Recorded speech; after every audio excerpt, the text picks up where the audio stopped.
Is camera on? Yeah. Hey, hi, hello. How are you? Um, Happy Thursday.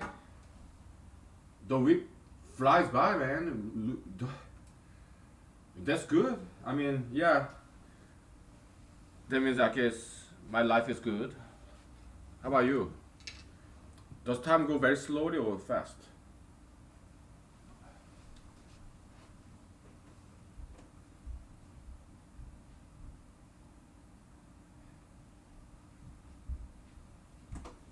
Ah,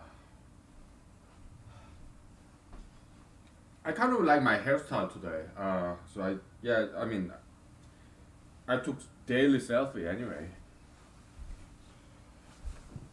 But kind of look funny though in this camera. But my bathroom, it has very nice lighting, so it's very flattering, good lighting. So I look into the mirror and oh wow, three dimensional kind of like you see like kind of like puffy like three dimensional.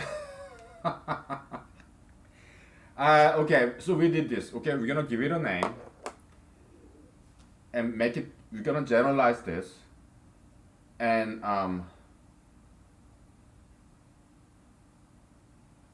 then we'll verbally prove it. Okay, we're gonna verbally prove it. So we're gonna just erase two and three and put it some letters. We put we have X, A, B, C. So what letter do you use? Alpha and beta. Okay. Because there are these mathematics. There's this number of characters that you use. X, Y, Z, W, right? Those are like typically variables. A, B, and C, D, E. Those are typically like what? Those are the subset of alphabets. They are used for different purposes. Okay, so A, B, C, D. Yeah, they are typically constants, right?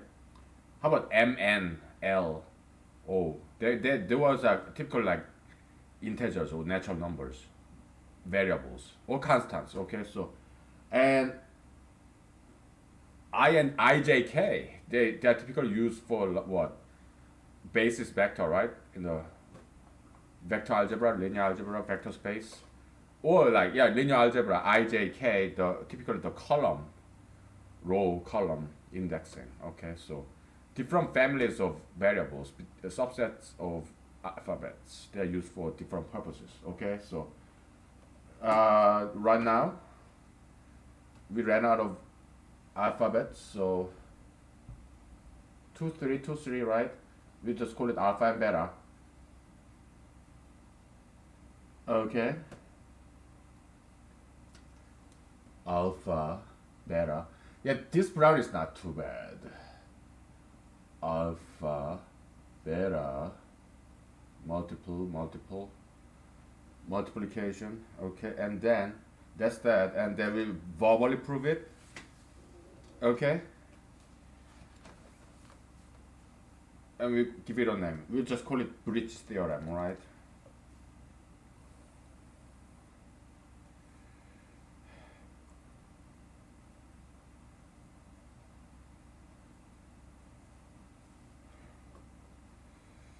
So I gotta erase on my notebook like two and three, twos and threes. Then substitute alpha and beta. It's that simple. We have to be efficient, you know. Alpha, beta, alpha, beta. Good. So let's prove it really quick. Okay, so set the if you do union between two sets, not intersection. Intersection is what multiples of six, right? But union is either multiple of two or multiple of three. Of course, it will include multiple of two and six. I mean multiple of six as well. Okay. So this guy has to this expression has to encapsulate all the members here, and we will not include anything else. How do you prove it? Well, first of all, if this expression has to belong to this expression has to be either multiple of alpha or multiple of beta, because B and C, at least one of them is one Boolean variable. Okay, so can you see this clearly? I'm sorry if not. Let me adjust angle a little bit, and I had to put my long sleeve shirt on because it's kind of chilly today.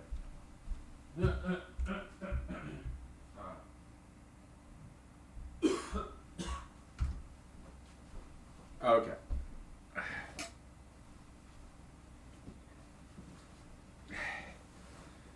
I'm gonna turn on the heater too.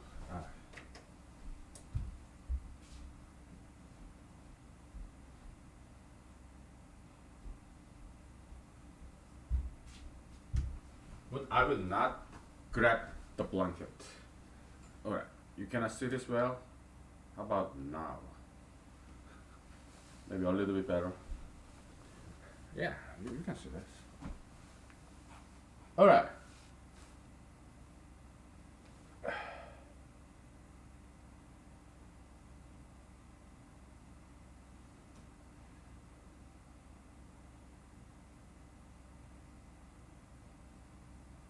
So yeah, but does it?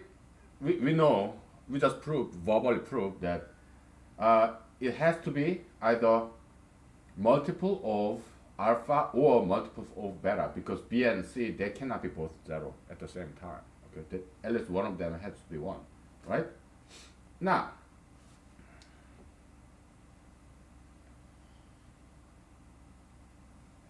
does this contain? Can this algebraic expression be result in a number that is neither divisible by 2 nor divisible by 3? Neither can this make a number that is divisible neither by alpha nor by beta. That's impossible. Why? Well, for the same reason. At least one of alpha and beta has to be power of alpha and beta, because B and C, it cannot be both zero. Okay, so that's QED. Okay, that's bridge theorem. All right, so that's that, because it's such a simple concept. We are not going to spend any more time on it. Okay, it may come in handy. We did it out of curiosity to meet the challenge of my friends, and we met it. Okay. Now, I am going to switch out the board because this board is non-magnetic and I don't like it. All right, it's just old board, white board, the only non-magnetic board. So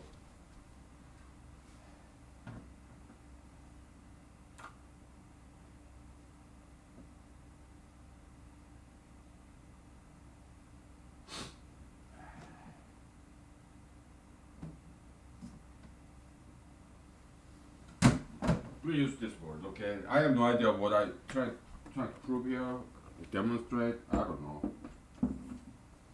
And yeah, we'll just use this. I have so many pens. I'm rich, wealthy in terms of these wonderful pens. So I bought 2 packs of pens. Okay, each of them contains multiple pens. So how about that? Okay, we'll just keep moving. Okay, so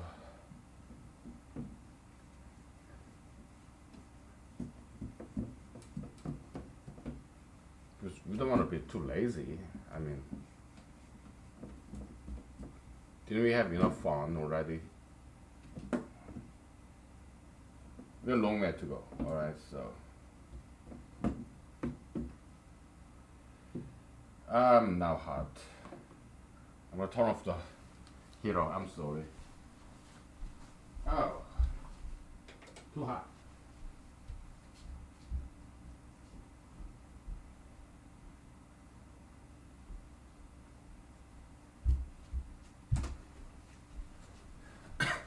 I'm a pen rich man. So I got so many pens, and maybe it will come in handy to have that holder, pen holder. There, how nice! What a great human invention. Ah, good. There, how about that? Much better.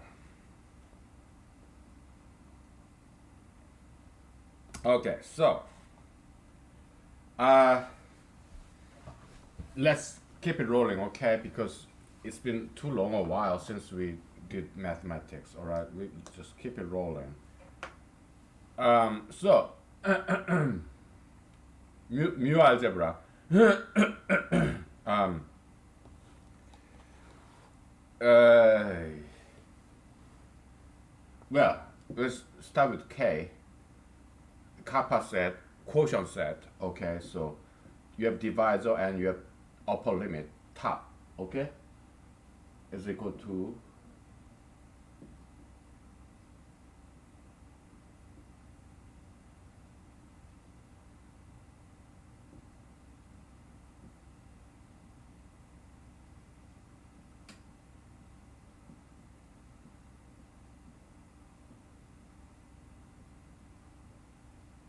we proved that, and we gave it a name, XDT theorem, something like that, or quotient theorem, whatever, right? Quotient theorem.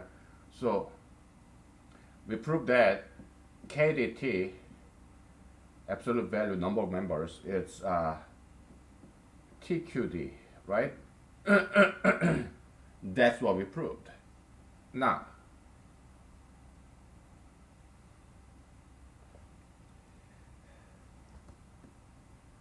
so let's give it concrete example. Now I'm hot.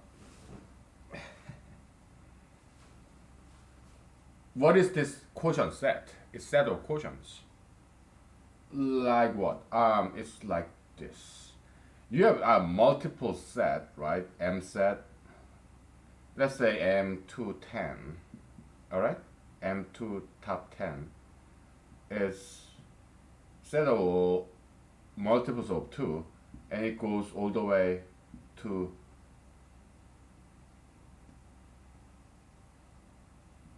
10 or less. Okay, now quotient set is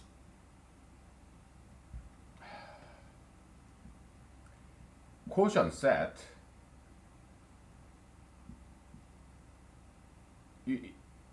is equal to M to top 10 divided by, I'm sorry, quotient to top 10, okay, is divided by 2, all right? And that then is what? 1, 2, 3, 4, 5, okay?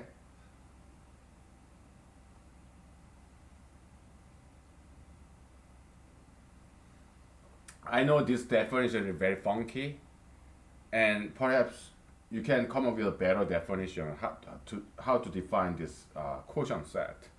Please do so, okay? Because somehow, again, I'm not very good at mathematics, okay? So this definition, it just looks very inefficient and convoluted, unnecessarily so. But that's just what we have, and we proved it anyway. So you come up with better definition, equivalent definition, and you prove more efficiently, by all means, okay?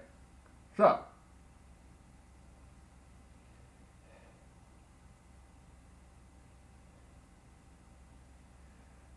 we're gonna have some theorems, okay? In set theory, all right? Because we love set theory. We make a lot of definitions, and we make a lot of theorems in set theory, because I'm a huge fan of set theory, okay? And so set theory is very easy, and again, I'm not a very good mathematician. I like easy stuff, okay? So That's why we're spending a lot of time on set theory. All right, now uh, this operator is a set operator. Okay, you have um, whatever operation it may be. You have set a comma b. We'll just do plus c comma d. Okay, and this is equal to it's like a distribution. Okay, so a plus c comma a plus d comma b plus c comma b plus d. It's like Cartesian product kind of. Okay, so that's our definition of set algebra. Okay, it can be plus, minus, multiplication, any binary operator, binary function. Okay, yeah, it, it works that way. So then what's the number? Okay, so we have set A, right? And you have some operator, binary operator. So you have operator variable circle. Okay, set A circle B. This circle is operator variable. It can be plus, minus, division, power, multiplication. It can be anything. Okay. It represents this whole binary operator, binary function. All right. So an absolute value thereof is equal to absolute value of A multiplied by absolute value of B. Okay, so this kind of reminds me of this homomorphism in group theory. Okay, because I just started learning about group theory. Sometimes I get bored of doing this recording, so I watch those lectures. You know. So yeah, it kind of remind me of homomorphism. Okay, what is homomorphism? Yeah, it's some distributive law, I guess, between two operators. Okay, so you can think of homomorphism as a function of a group function. It takes a variable, a group as a variable. This function, homomorphism, any morphism like automorphism, homomorphism, isomorphism. Okay, and then its output is also a group. Something like that. Okay, I don't know too much about it, but yeah, if you're interested, you can explore this group theoretical fashion. But I'm not going to because I don't know group theory.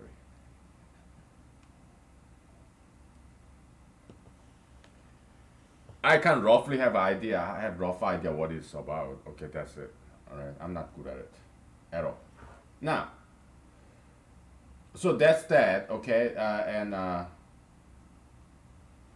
yeah, this set A can contain whatever. Okay, set B can contain whatever number of members. Okay, so yeah, it's just distribution. Okay, so okay. Now, what if this second set contains only one element? Then yeah, you just it's kind of scalar product, scalar multiplication to a vector. Okay, so we are generalizing the concept. How about just set of singleton plus singleton? What is singleton? Set that has only one element. Yeah, then it's just regular addition. Okay, like B plus C, that's just B plus C, right? So this is the kind of addition, summation that we are familiar with between two numbers. So because in our set theory, we call it set algebra, okay? So, well, set arithmetic, okay? So B is just B, right? This is the shorthand for that, okay? So we are generalizing number concept in this particular direction in a set theoretical way. So this is a set theoretical generalization of arithmetic, okay? Because you can also generalize multiple ways, right? You can generalize addition in terms of or number like b, you can generalize number b into complex number theoretical way. You can generalize that way, like b plus 0 times I. Okay, that's b. Okay, that's the complex number kind of generalization, right? Or you can generalize, matrix way or vector way. You can say scalar is just vector of one element. What is a vector? It's an ordered set. What is a set? It's an unordered set. All right? Okay. Yeah, so because we don't believe set theory is very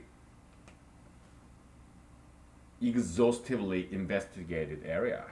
Okay, set theory, Gero Cantor, because he faced so many opposition initially, because he kind of tried to infuse religion, perhaps even politics, philosophy. That's definitely so.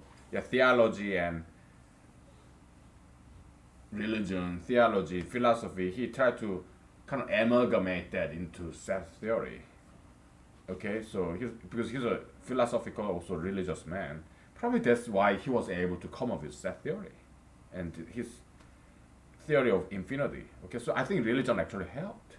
His philosophical personality helped develop his mathematics, in my opinion. Okay, but he faced a lot of opposition, so I think set theory is kind of underdeveloped area. There's still a lot to explore in set theory. Okay, and also it's very easy.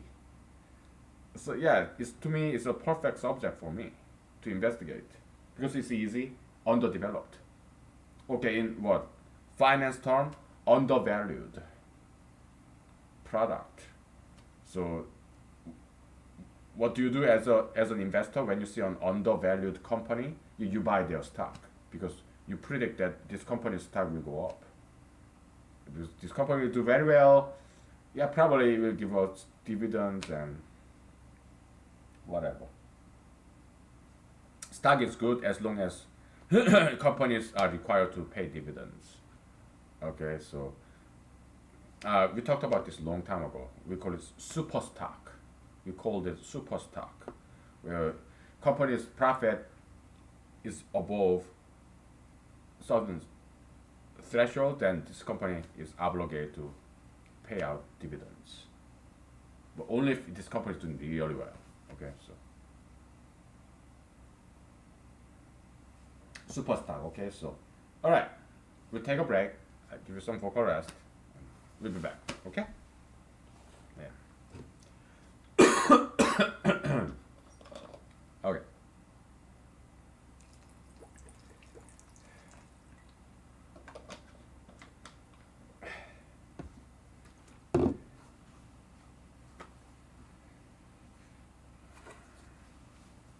Yeah, we'll be back.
nowadays I try to open my eyes as big as possible, and I think I look better.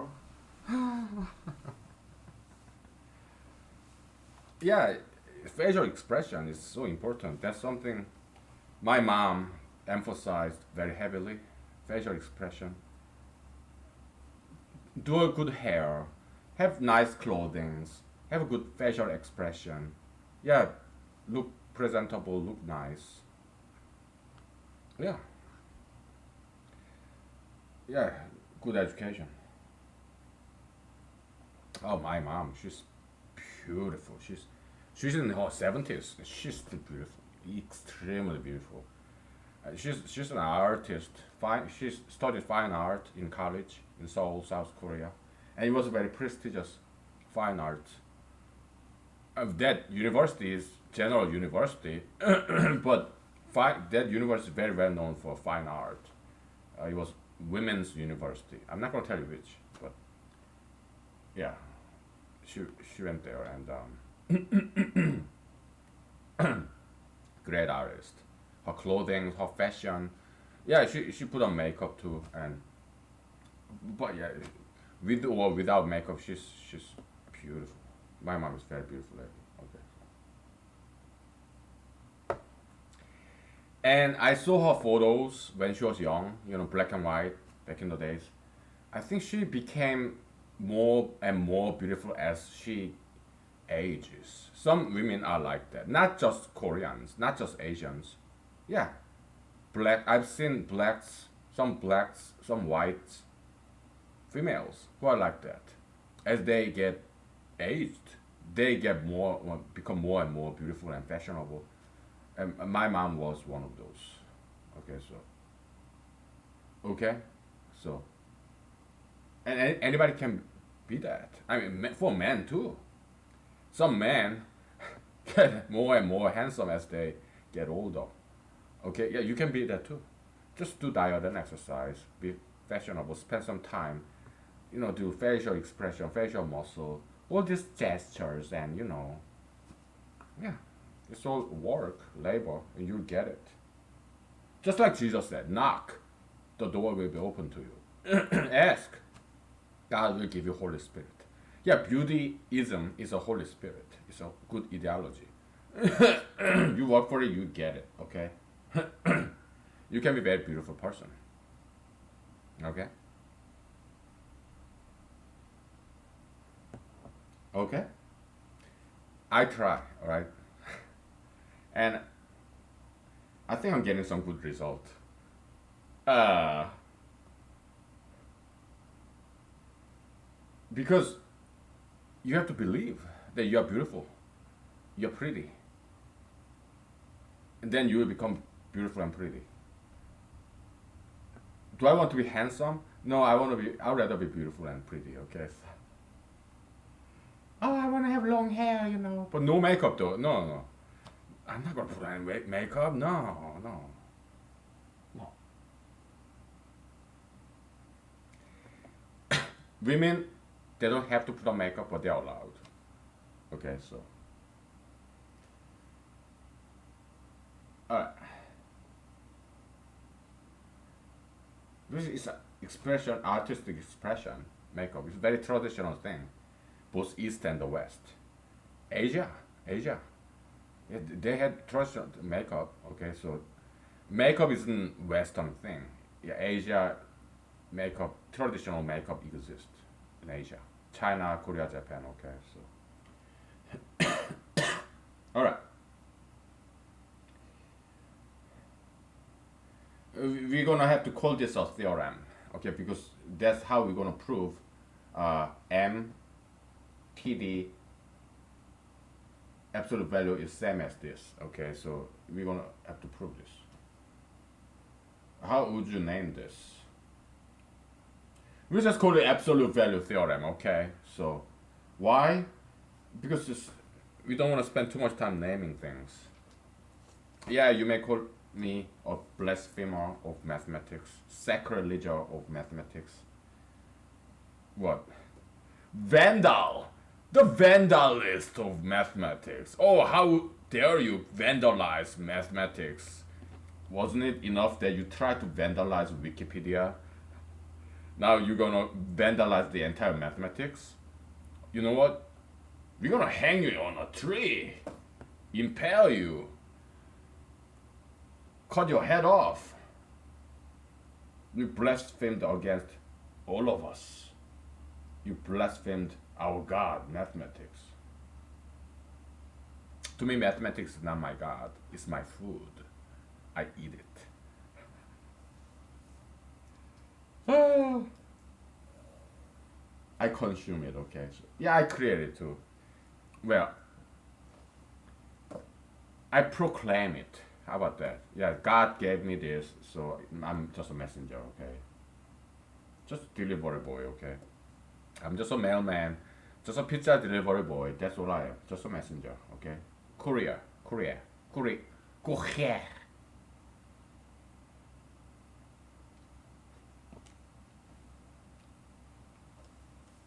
If you know French, probably you're laughing at me, okay? Because I'm not good at that French R or Spanish R, like Puerto Rico, Puerto Rico. I'm not good at it, okay? Or courier. Okay, bridge theorem. I mean, an absolute value theorem. Absolute value theorem.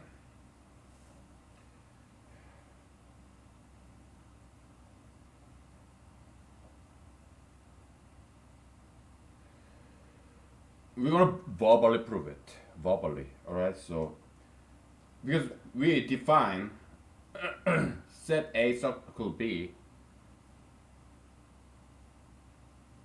Okay, we're gonna have to formally define it, huh? We'll do it. I mean, yeah, hey, we are not in a hurry, okay? We are not in a hurry.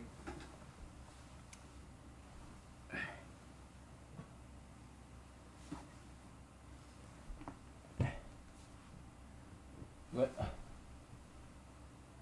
There. My glasses just fell off. Then we need another whiteboard. Oh, my neck. All right.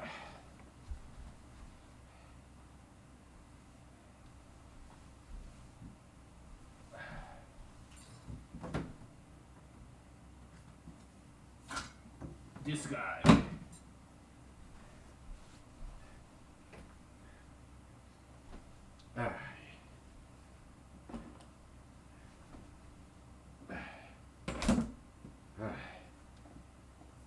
A lot of leg work. Good thing I got plenty of pens. Brand new pens. Would you say hello to my pens? Because I love these brand new pens. Yeah. I take my glasses on and off because I don't wear any glasses because they're too heavy on my face. So,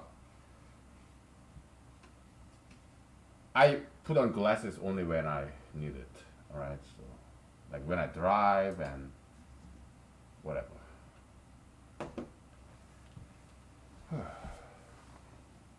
I like it blurry like this. It's more relaxing so that I don't have to see everything. See what I'm saying?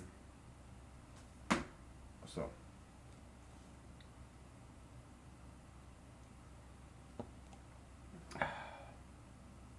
we formally defined the set arithmetic, okay? Oh boy.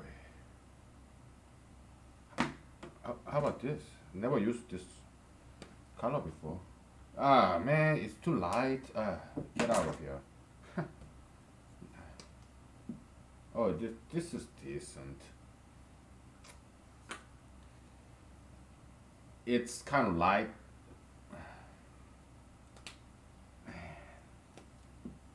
A lot better.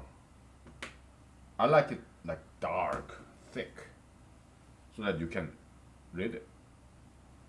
So We formally define set arithmetic, okay, binary set operator. But it's not logical operator like and or, like union, intersection. It's not that. It's arithmetic. It's algebra. So yeah, set algebra, set arithmetic. Okay, so A circle B is formally defined as x set of x's where x is equal to y. Okay, you have A and B, right? Set A and okay, small a circle small b, and A belongs to A and B belongs to B. Okay, so that's the formal definition. From this definition, we'll prove that absolute value theorem. All right.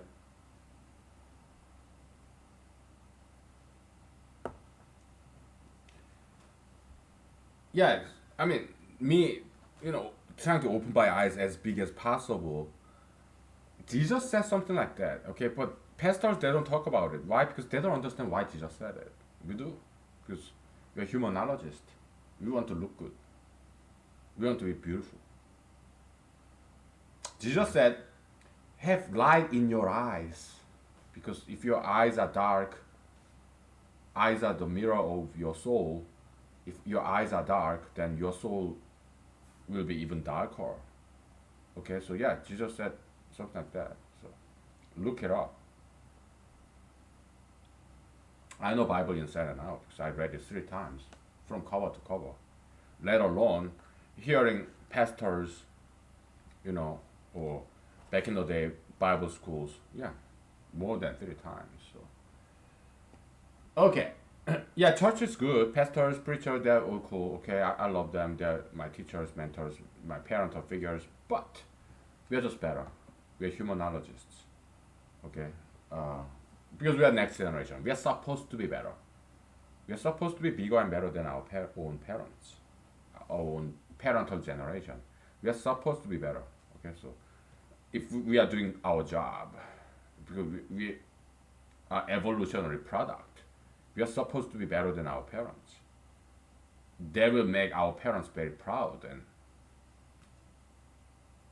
happy. Okay? We are supposed to be better, okay?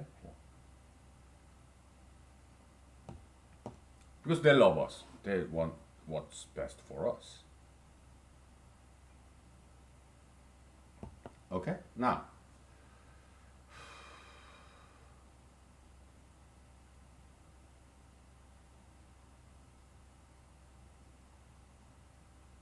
from this definition, we'll prove the absolute value theorem. Okay, so this is by definition. Okay, so then prove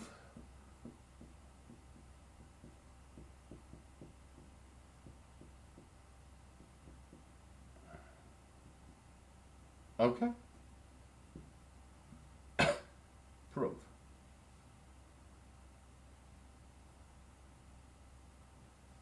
all right. You have again left right proof, right? Left hand side, right hand side, right? Okay, proof absolute value theorem. Okay, so absolute value theorem. uh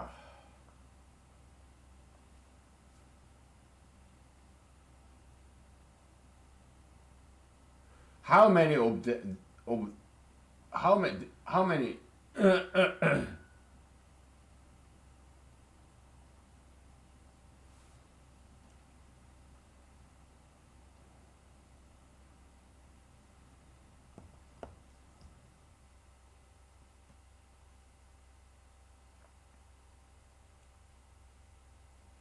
because we can think of some example where there is 1,2, right?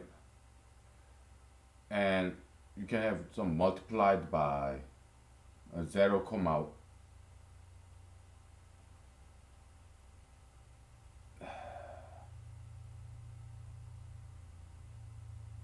How about just 0? This is what? Just 0. It's not 0 comma 0, but it's 0. All right. So there has to be some restriction here.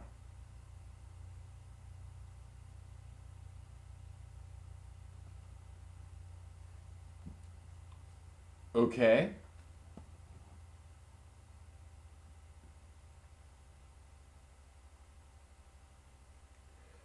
So let's get rid of zero. Okay, so let's say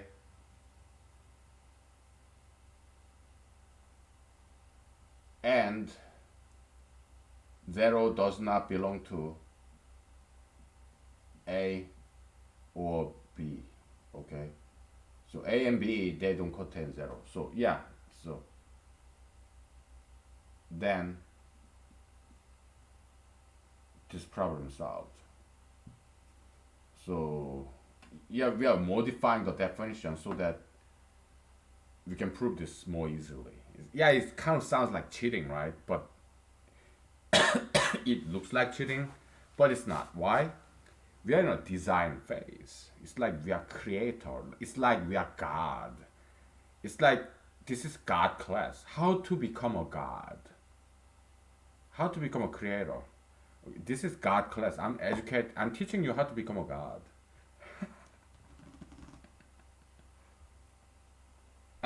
Don't you remember that Ghostbuster movie? This female kind of lesbian devil, short hair. I mean, she has beautiful body, but her face is like kind of like dykey, and she has short hair. Yeah, lesbian devil, right? So she asked this one of the Ghostbusters, four of them, right? One of them, she asked one, and are you a god? And he said, no. Then die, and they almost died. Okay, so there's, and so this the other another Ghostbuster told him when somebody asks you if if you're God or not, say yes. That was so funny.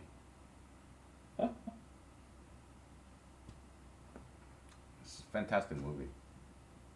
1980s, I think. Ghostbusters. Ah, good old days, man.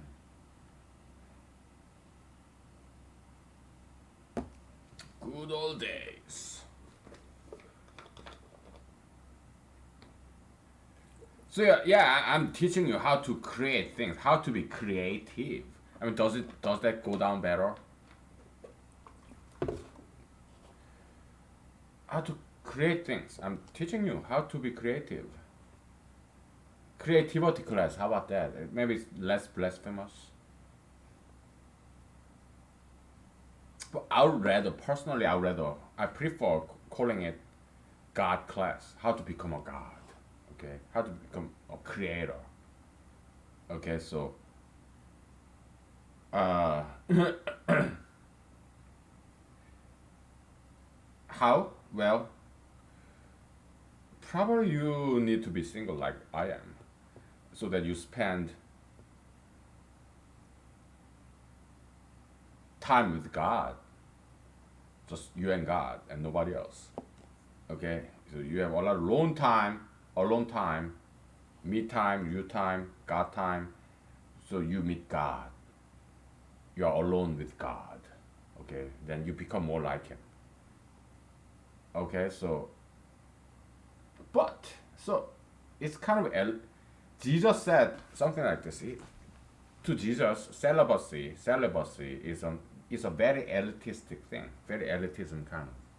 He said, not everybody can be celibate, but if somebody can do it, let him do it. Okay. Do I want women to be celibate? No.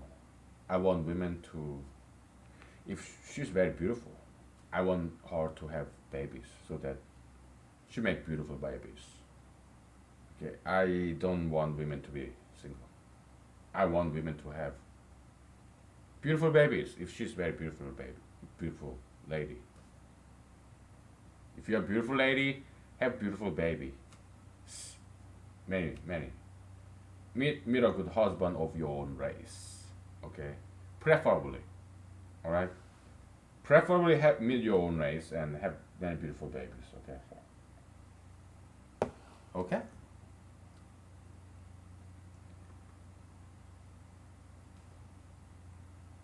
All right.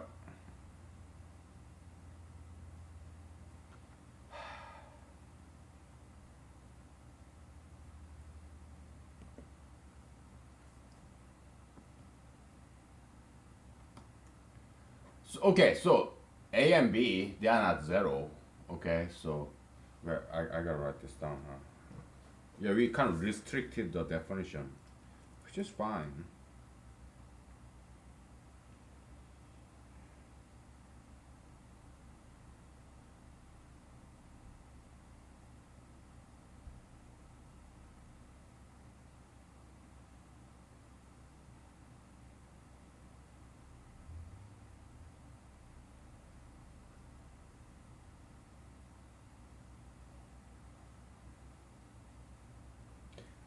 I didn't write this down yet, so okay.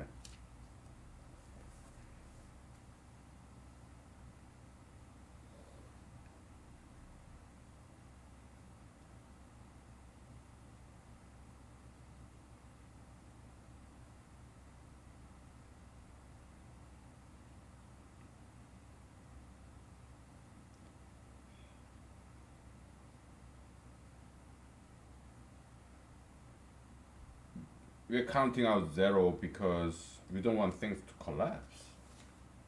Okay. And we don't want to divide by zero either, right? So we are making it more convenient. Okay, so we are not cheating. Okay, because we are the designer, we are the creator, we are the lawmaker. Okay, we are creating a brand new world. A brand new world. I love that song. Okay, so I'm sorry, I don't want to disgust you. It's not my intention to disgust you like this. But I cannot help because I'm a huge fan of that Aladdin song. Oh, the whole new world. It's a great song. I think it's the same singer as the Little Mermaid. But the Little Mermaid, it's like this white girl with this kind of some Middle Eastern guy that's ultra interracialistic. So that's not acceptable in the eyes of humanology. Okay,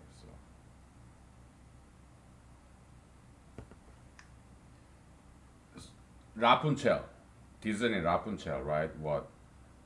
Yeah, again, beautiful young white girl. She's blonde. Little Mermaid, she's red hair, redhead, auburn, right? And in Rapunzel, this blonde girl, and she's marrying a Hispanic guy. That's not okay. That's ultra interracialistic. Okay, so we toss those two Disney animation movies off the window. Okay, because that's not just not acceptable. Ultra interracial, we don't okay that shit. Gay marriage or gay relationship, we don't okay that either. We are not saying gay people are bad people. They are just poor, unfortunate souls. Yeah, it's from Little Mermaid. Okay. Yeah, they're just some people who are misguided. Okay, so infected by these devils of gayism, LGBTism.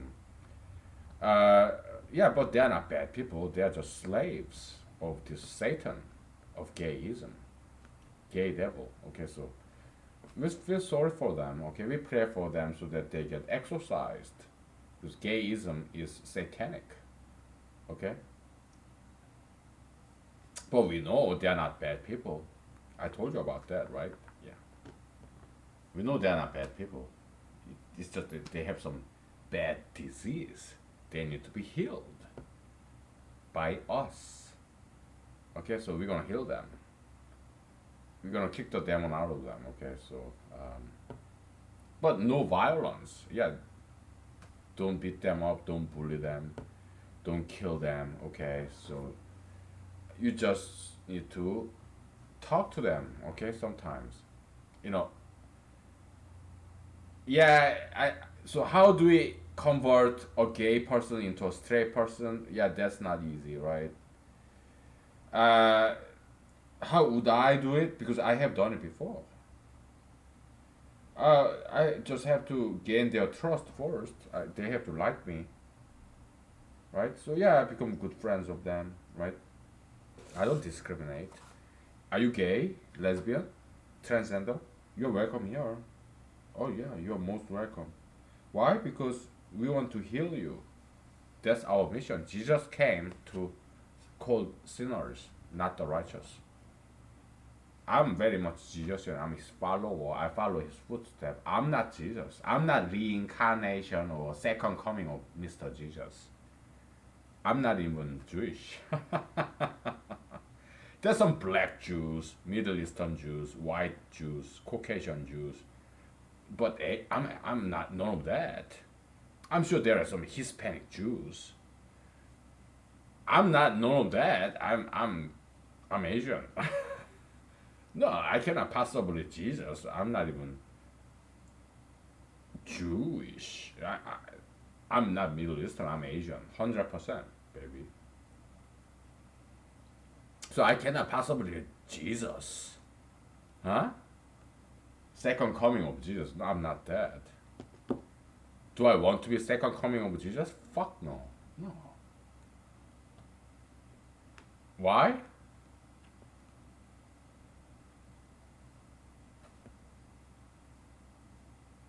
I'm just not. I'm a human being. I'm not, my mom was not a virgin when she gave birth to me. It was my father. Yeah. They had sex. Okay, maybe my dad he forgot to use condom, or maybe my mom she forgot to take birth control pill, or maybe she took birth control pill, but maybe it didn't work with some product defect or whatnot. Or maybe my dad was he was very poor. My mom, my dad, when they gave birth to me, they were very poor. So maybe my dad bought some dirt cheap condom and maybe it broke. Maybe I was an accident. Maybe they didn't want to have me. Okay, but yeah, there was sexual intercourse between my mom and dad, and that's how I was born. I'm no son of God or this divine impregnation. No, I mean that's how Jesus was born. Do I believe it? Yeah, I do believe this. It's like Zeus, rape of Zeus, rape of Europa, Europe. So Zeus, Deus, the number two consonant, right? In humanological linguistics. Yeah, God raped Europa, Europe, to give birth to.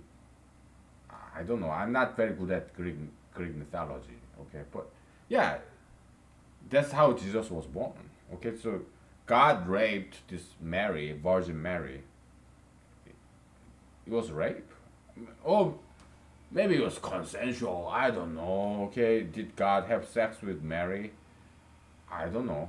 But that's how Jesus was born. It was not Joseph and Mary. It was God and Mary. I don't know how God did it. Okay, did he actually like have sex with Mary? Like just like kind of shuttling, like kind of like repetitious back and forth movement between male reproductive organ and female reproductive organ. Okay, that's how baby's born, right? That's how you and everybody is born. Yeah, by sexual intercourse of our parents. We can talk about this because we are in the world of humanology. We don't censor ourselves. We are not wimps and wusses. We are not politically correct. We talk about anything. Okay? It's a freedom of speech zone, First Amendment zone. Yeah, I love U.S. Constitution. That's great. So yeah, It's a vulgar act, sexual intercourse, a man's penis, woman's vagina. They have this thing, right? And then that the baby is born. But it's okay. Why? Because they're having fun, okay? Adult. Yeah, it's dirty, right? Yeah, it's dirty deeds. But yeah, they're married, okay? Or they will be married, whatever, right? Committed relationship, whatever.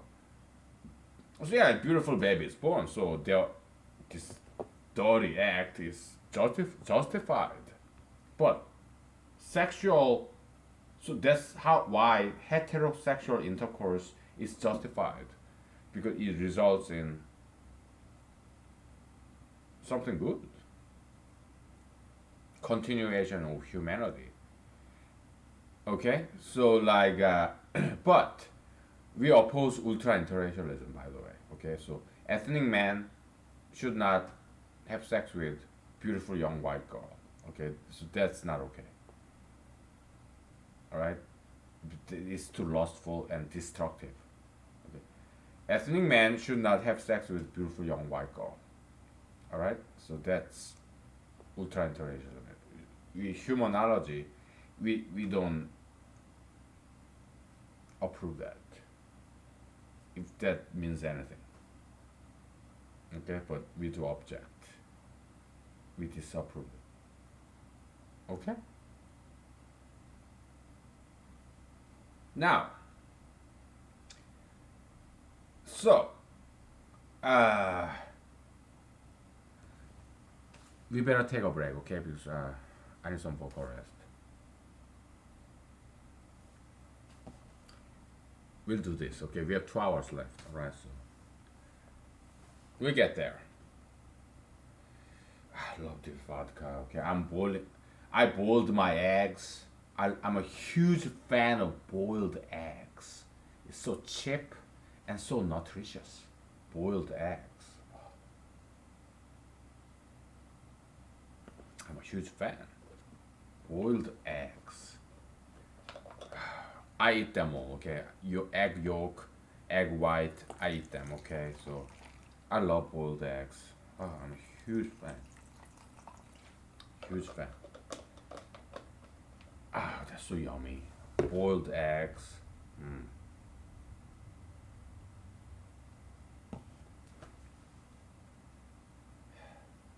Whole food. Okay, yeah, we take a break, okay? Take 5 or 10, okay?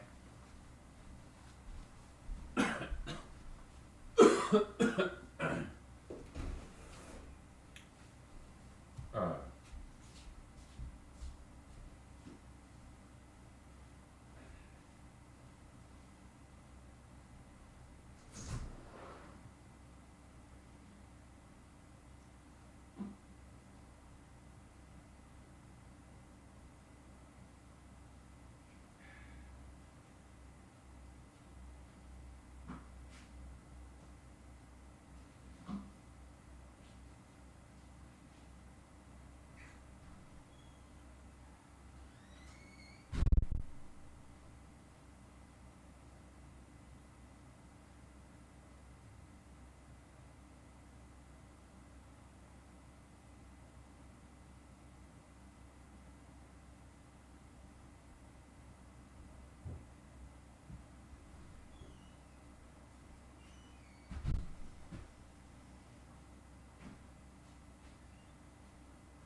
sex is a vulgar act. Okay, you get naked, right?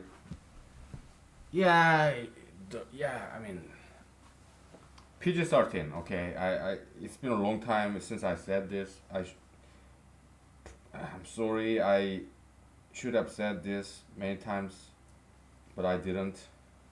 I forgot. Whatever. I'm sorry. But yeah, PG-13. All right. So mature audience only, and we say that because kids they don't understand why adults are doing this. Okay, children and their mom and dad they live in the same house under one roof, and yeah, sometimes their mom and their dad they have sex, and children they're like, what the hell is going on? It's embarrassing, right? Because kids, children, they're asexual. They don't know what sex is. They don't even understand why they kiss, why parents kiss. I didn't. Well, my parents they never kissed in front of us because they're not Americans, they're Koreans. Okay, so but yeah, I don't want to embarrass my parents. Okay, but it's story of anybody. Okay, if you're a child and you sometimes wonder why are my parents kissing, touching like that, or what are they doing behind this bedroom door? And what's this about? Because children are asexual, they're not sexual. Okay, so uh, yeah, they don't understand because I didn't when I was a child, pre-pubescent age, like when I was like 12 and under. Yeah, when I'm 13, 14, yeah, I kind of start to get it, but because teens, that's kind of like post-pubescent age, but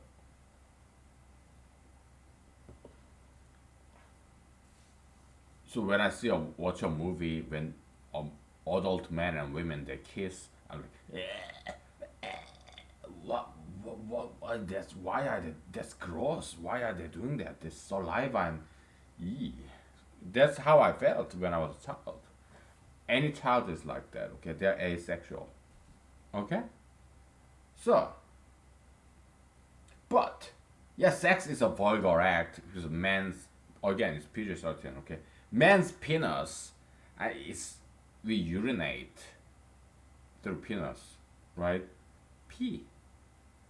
And a woman's vagina is right next to her urinal tract, and also right next to is a woman's vagina. I mean, as far as I remember, female anatomy, women's vagina is between women's urethra and her anus.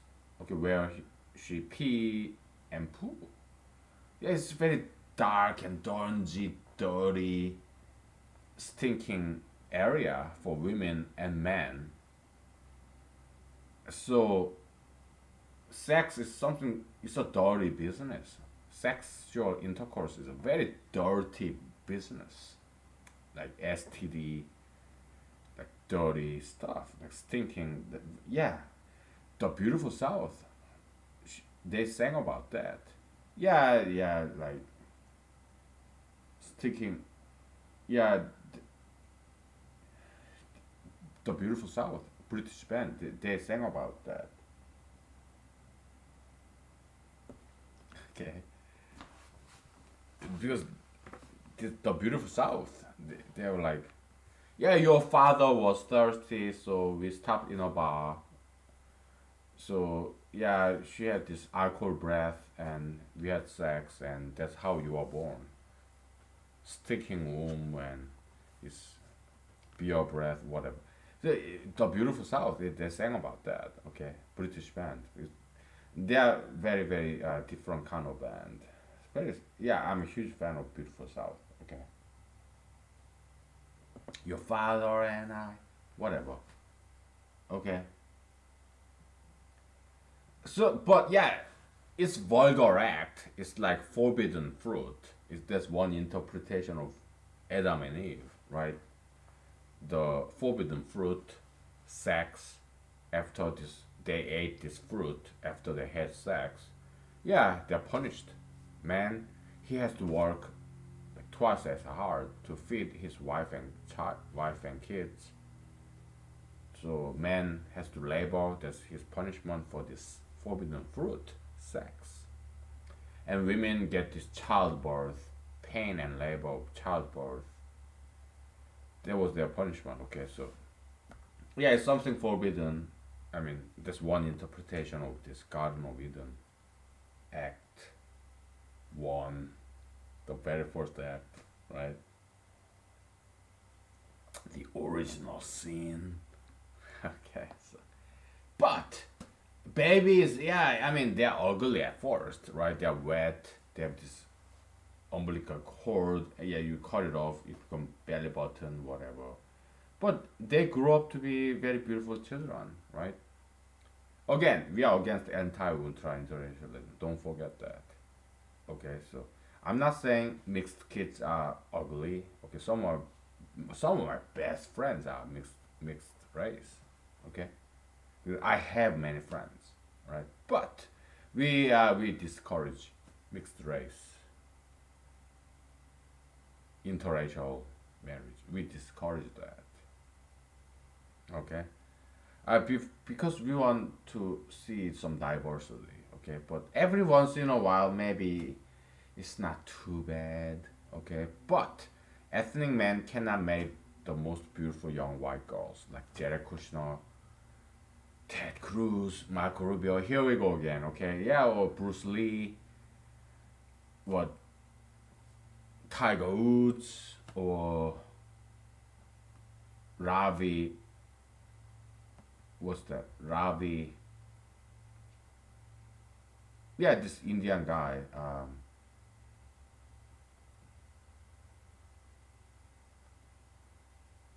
Zacharias, Ravi Zacharias, or yeah, or yeah, Steve Mnuchin, or who else? Who are those culprits of ultra interracialism? Ethnic men marrying or fucking the most beautiful young white girls. Who are they?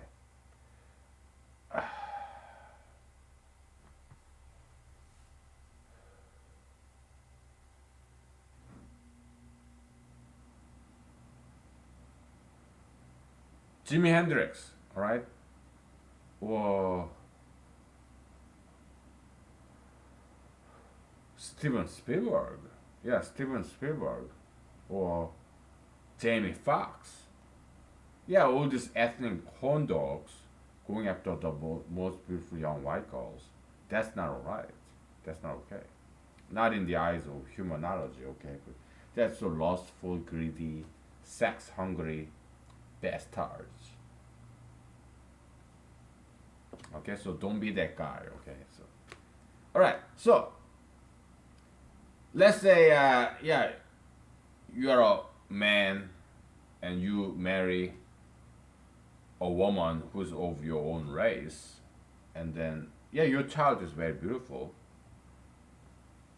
and so your dirty pleasure of sexual intercourse is justified because Jesus said you can tell a tree by its fruit.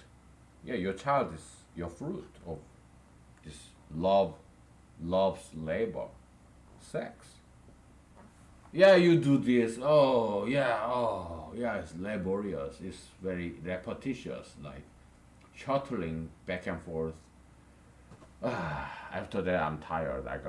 I'm gonna sleep. I'm gonna go to bed. I'm gonna fall asleep.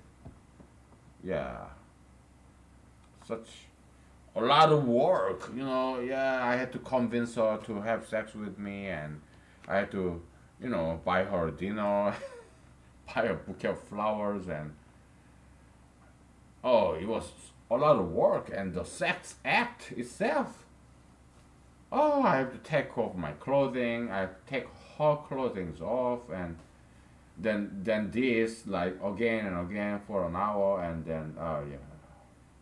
so much work, and I have to tell you this episode. Probably I told you already, but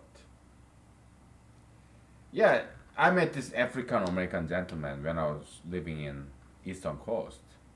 Okay, so we met it in a bus station. All right, so he said African American gentleman. Okay, kind of middle age ish, definitely older than me. I was like in my late 20s. I was in a PhD program in somewhere in the Eastern Coast in an Ivy League school. I was studying computational biology, bioinformatics, okay, protein folding, that kind of stuff. Okay, so yeah, so he told me like, what did he say? He said something like, I gave her money, and she gave me a baby. It's a beautiful rhyming poem. Okay, African American gentleman. Okay, I gave her money and she gives me a baby. Okay, so yeah, yeah, yeah. This girl, yeah, I think probably she was African American lady. So yeah, yeah, I gave her money and she gives me baby. Okay, and which cost me a lot more money. Okay, so that was his joke.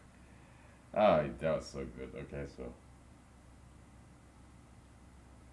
yeah, but yeah, sexual act, no matter how vulgar and dirty and sinful, dingy, shady it may be, I it does something good. So it's a good tree. Sex tree. Sexism.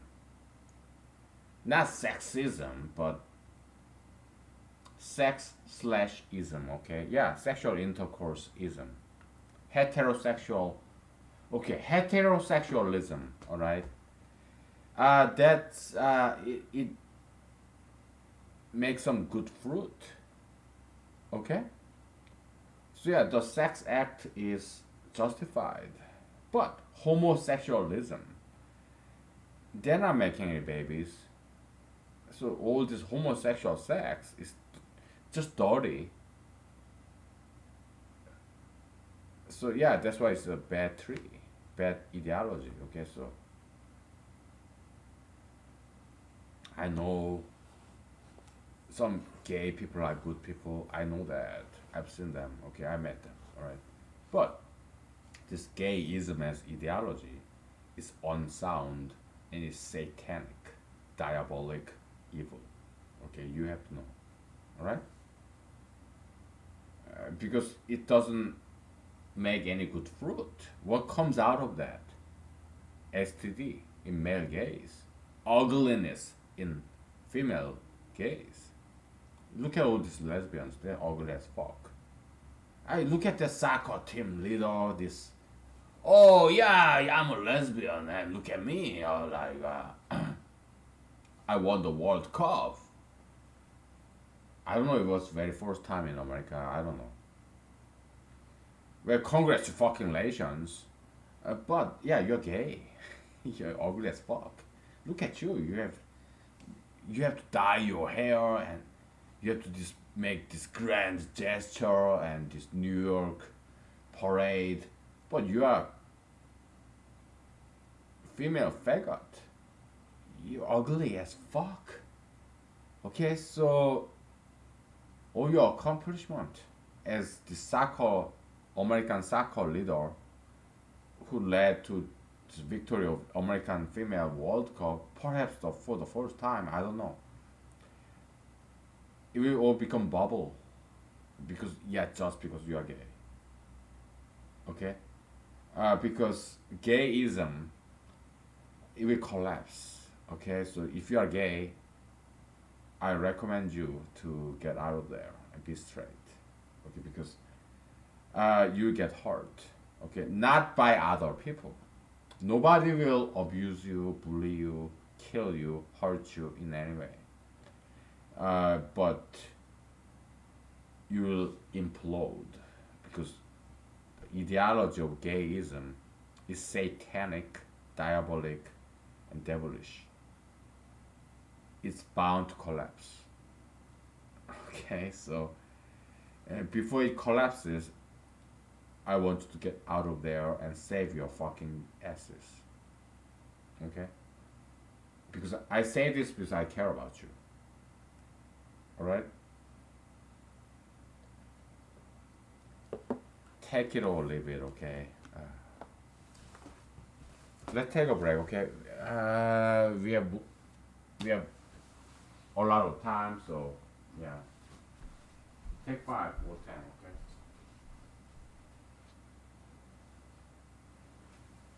okay?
All right.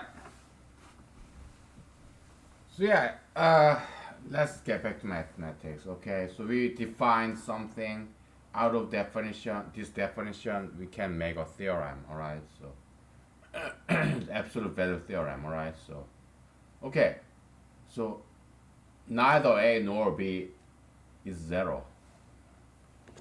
So what?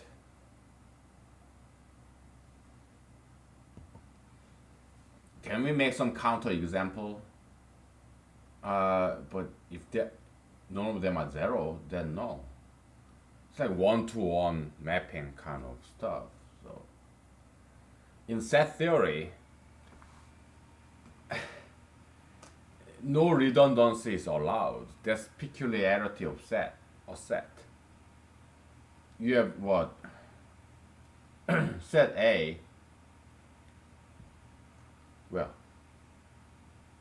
we know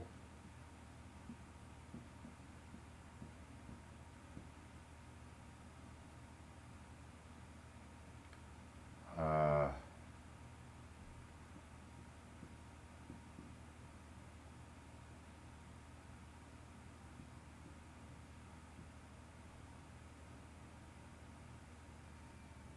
I mean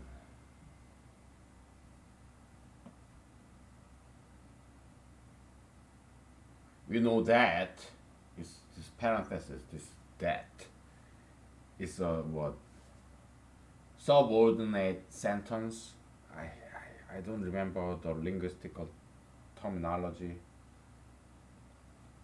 It's a part of this bigger sentence. Okay, it's a subordinate sub sentence. Okay, so we know that if A1 and A2 belongs to A,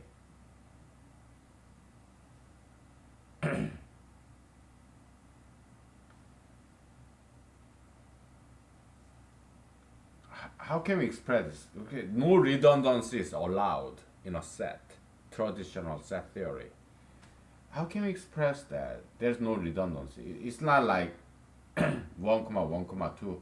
No, it's called something like multi-set.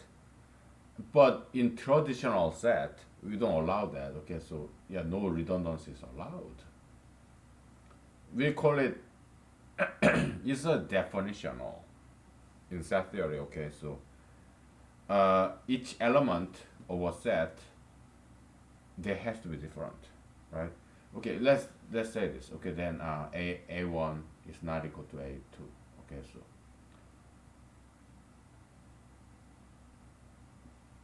by definition, okay, by definition,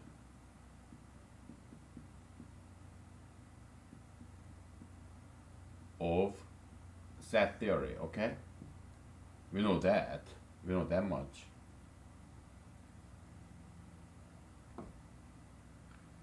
We also know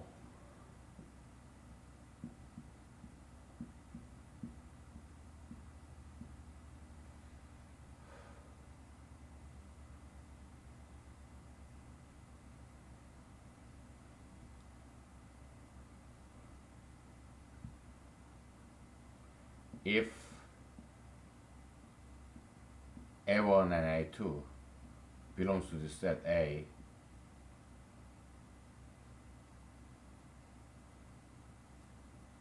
we call X, okay, X1 and X2. If X1 and X2 belongs to A or B, okay, so I'm sorry, I was kind of, comma is like and, right? So we have to distinguish that, okay, so 0 does not belong to A or B, okay, so if X both X and X1 and X2 does not belong to A or B, then X1 comma X2 is not equal to 0. We know that. Okay?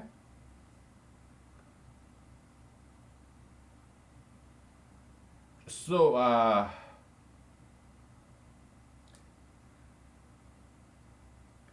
but we have some Yeah, multiplication, subtraction. That's like a one-to-one mapping, right? It's like one-to-one correspondence. It's bijection, all right? Yeah, I learned this term bijection when I was in Korean high school or middle school, elitist, whatever, and some ordinary school too. But yeah, a function is bijection if it is both injection and surjection. Okay, injective and surjective. What is injective? If x1 is not equal to x2, then y1 is not equal to y2. When y is x is input, you xi by this function f yi. Okay, so this is a graphical definition description of f of xi is equal to yi. Okay, so uh, injectiveness is that if x1 and x2 are different, then y1 and y2 are different too. Okay, that's injective. And surjectiveness is that so you have this whole set of x, right? It's called domain, from what I recall. Okay. This whole set of y, input, output, okay? Yeah, it's called y, it's called something codomain, okay? So if this f covers the entire y, then it's called surjective. Okay, so if this function f is both injective and surjective, then it's called bijective. Something like one-to-one correspondence, something like that. Okay, if it's on to and one-to-one, then it's one-on-one or one-to-one correspondence. Okay, something like that. Okay, so theory of function. Okay, something very fundamental, basic. Okay, so all right. So we have all these functions, binary operators like plus, minus, multiplication, division. Okay, and we are counting out zero because zero is a troublemaker. Yeah, it's from India, right? Yeah, I mean India is great. Okay, so zero is great, but it's kind of outlier, troublemaker. Okay, so we're gonna count it out. All right, so we want to simplify this thing. Okay, so get out. You know, there's this classroom, right? This guy's troublemaker. He bring this big piece of stone, rock. Man, this is not geology class. Okay, get the fuck out of here, man. To make it easier, okay, so we count it out. Okay, so yeah, as a discipline, we are not giving up on that student, but as a disciplinary measure, yeah, we punish that student. Okay, so get out of here, man. Yeah, or girl, whatever. We don't want any distraction. Okay, so all right, we count out all the zeros. Okay, well, there's only one zero, so so all the arithmetic, algebraic, binary operator, your plus and minus, multiplication, division. There's no zero, okay? And you have a power operator, right? And then divide into some kind of root and some kind of like logarithm, right? Yeah, it bifurcates, but it goes on and on, okay? But they are all bijective functions, bijective binary functions, bijective operators. Okay? Yeah. Yeah, plus the first, plus the second, plus the third, plus the fourth, fifth, and on and on. Hyper operation. tetheration, hyperoperators. Yeah, it always okay. You plus to the one, two, three, fourth tetheration. Yeah, it has two inverse operators. Okay. Yeah, plus operator. It's like a number. It has inverse. Multiplication operator. It's like a number. It's an inverse. But from third order and on, you have two inverses because they are not commutative. They are not abelian. Okay, so they're not commutative. That's why you have two inverse operators from third order and on. Okay, so I mean we talked about this like generalized operator theory, right?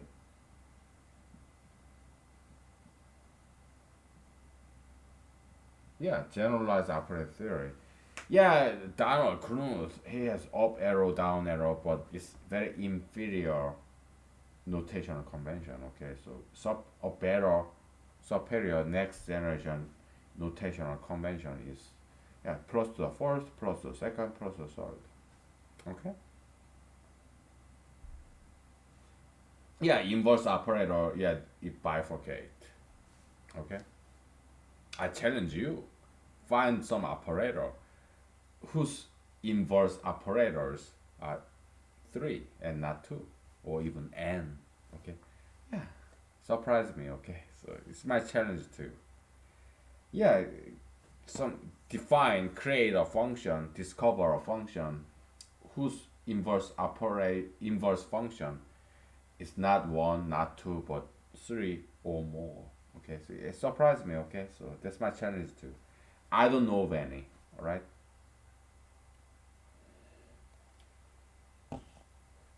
Okay.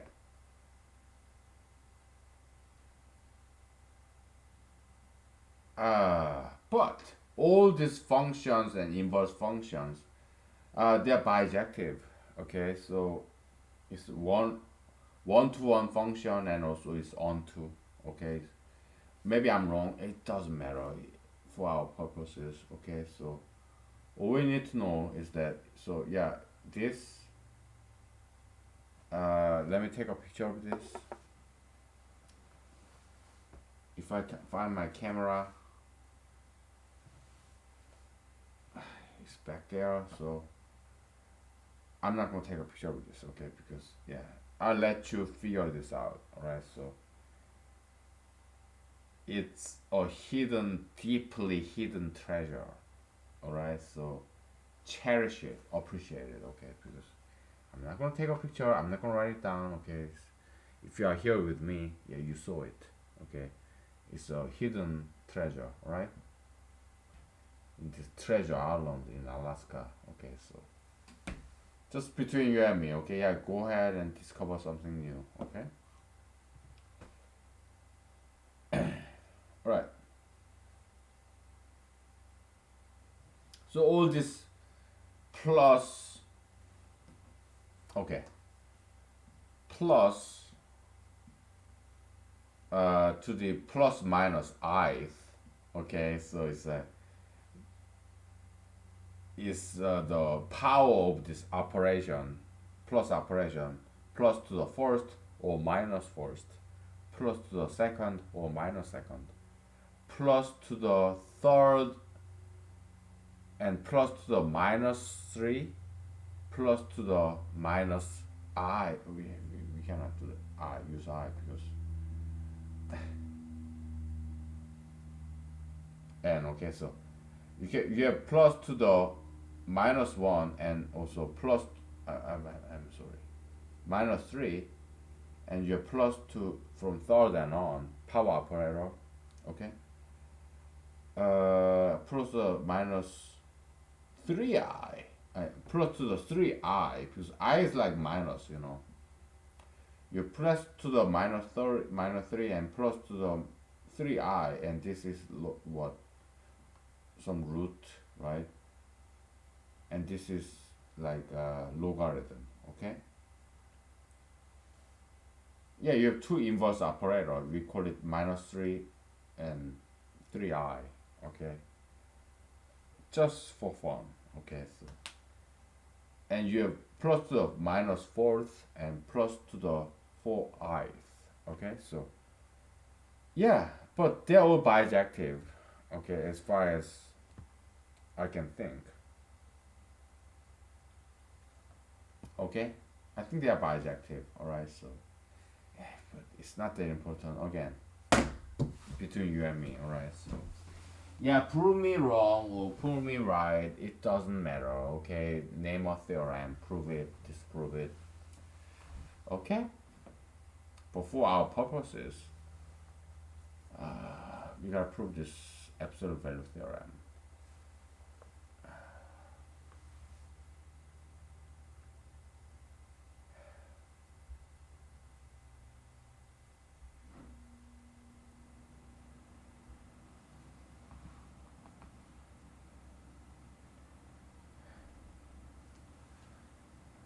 We're gonna do one more cheating. Okay, operator belongs to plus, minus, multiplication, and division. Okay, so that's all we're gonna do. Okay, because we do not want this proof to be too long.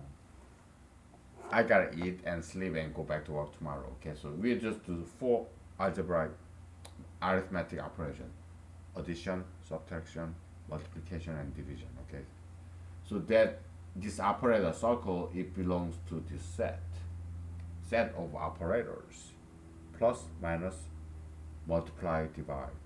That's it. Okay. All right.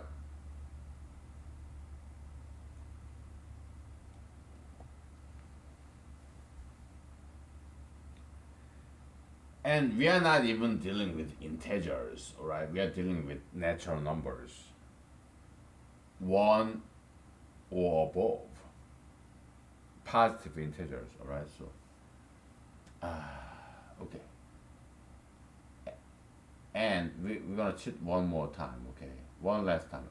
Set A and B, they are subset of positive integers, okay? So,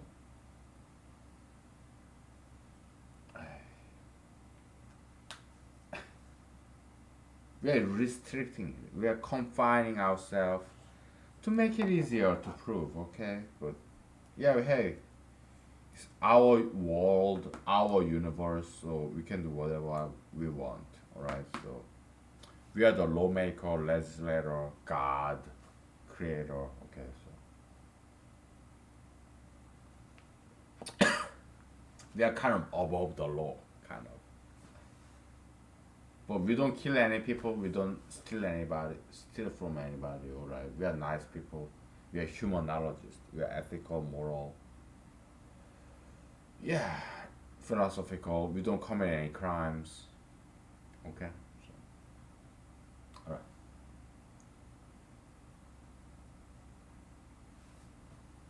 right.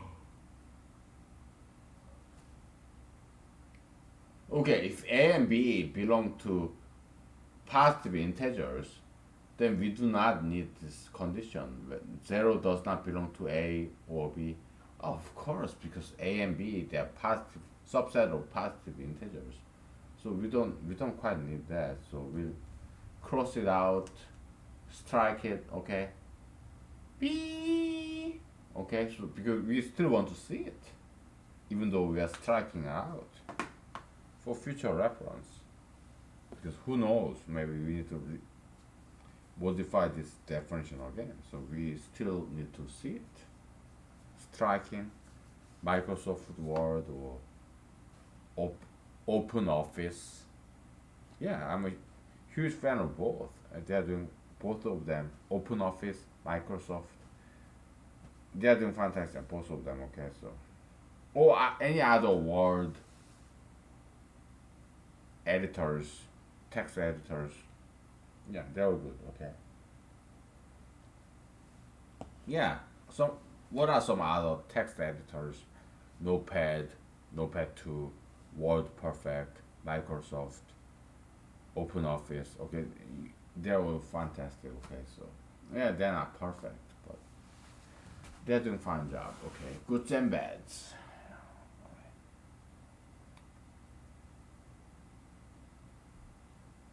Let's take a break, okay? We have more than 1 hour left. We have 1 hour and 15 minutes left. Okay, so let's take 5 or 10. Okay, take a break.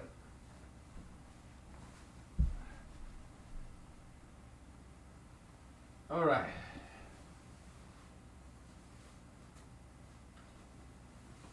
Uh, take 5 or 10. Okay, so yeah, take a break.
Okay, it's kind of early berry season. Okay, I don't have to go far away to pick berries because it's in my backyard. Okay, because uh, give me one second.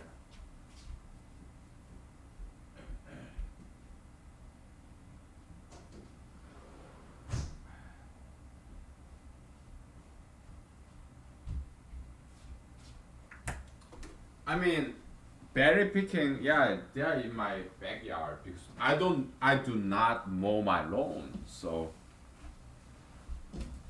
oh, okay, you are what? Anti-climate changeist advocate, subscriber of this anti-climate changeism.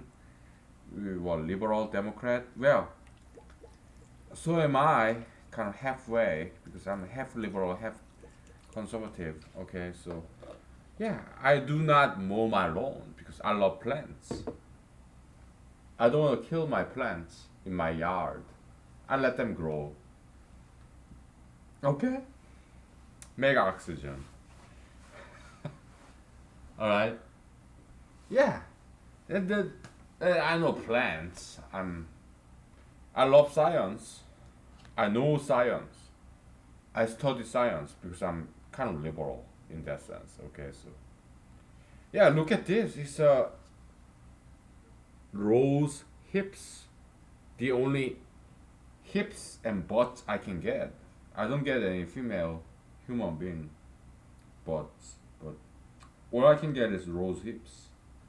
That's the only hips I can get. Okay, so yeah, rose hips. Okay, they're edible, full of vitamin C. Okay, so they're yummy too. So, mm.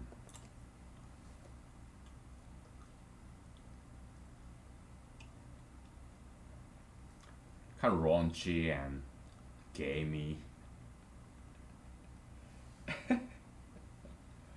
but they're edible. Okay, so yeah, raw, ripe, they're both edible. Okay, just like apple. Okay, like persimmon, right? Yeah, some fruits are edible, raw, and ripe. Rose hips is one of them. Okay, so yeah, they're edible. Okay, so I know because I studied them. Right, so they're good. So much protein and vitamin and so yeah, I let them grow in my yard. Okay, so I don't mow my lawn. Okay, so if you are big on environment and climate change, yeah, you just don't mow your lawn. Let plants grow. Okay.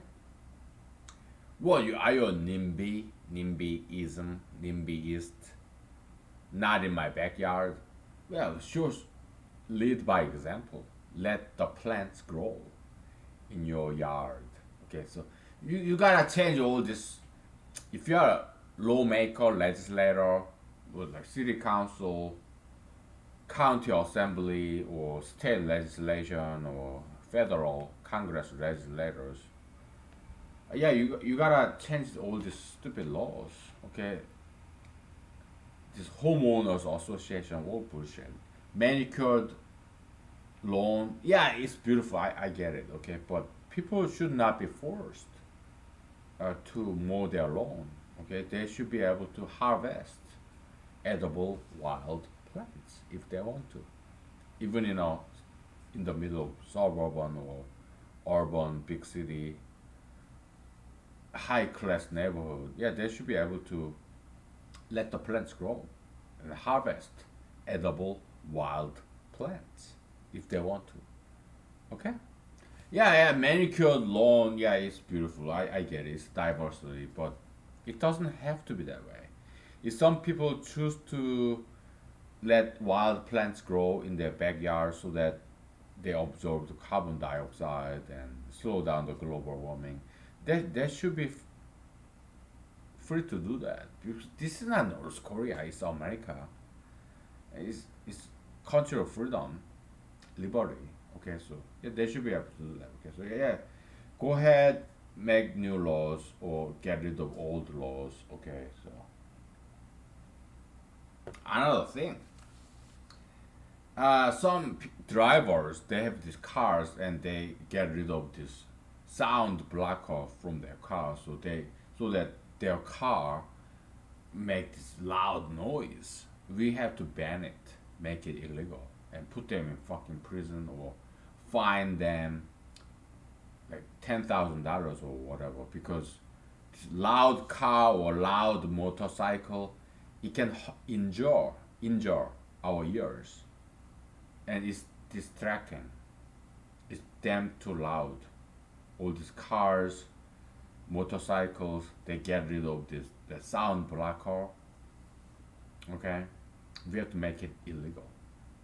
That kind of modification. Okay, because it can injure our ears and it's too distracting. It can create road hazard, right? So it's unsafe, unsound. So we have to make it illegal and criminal.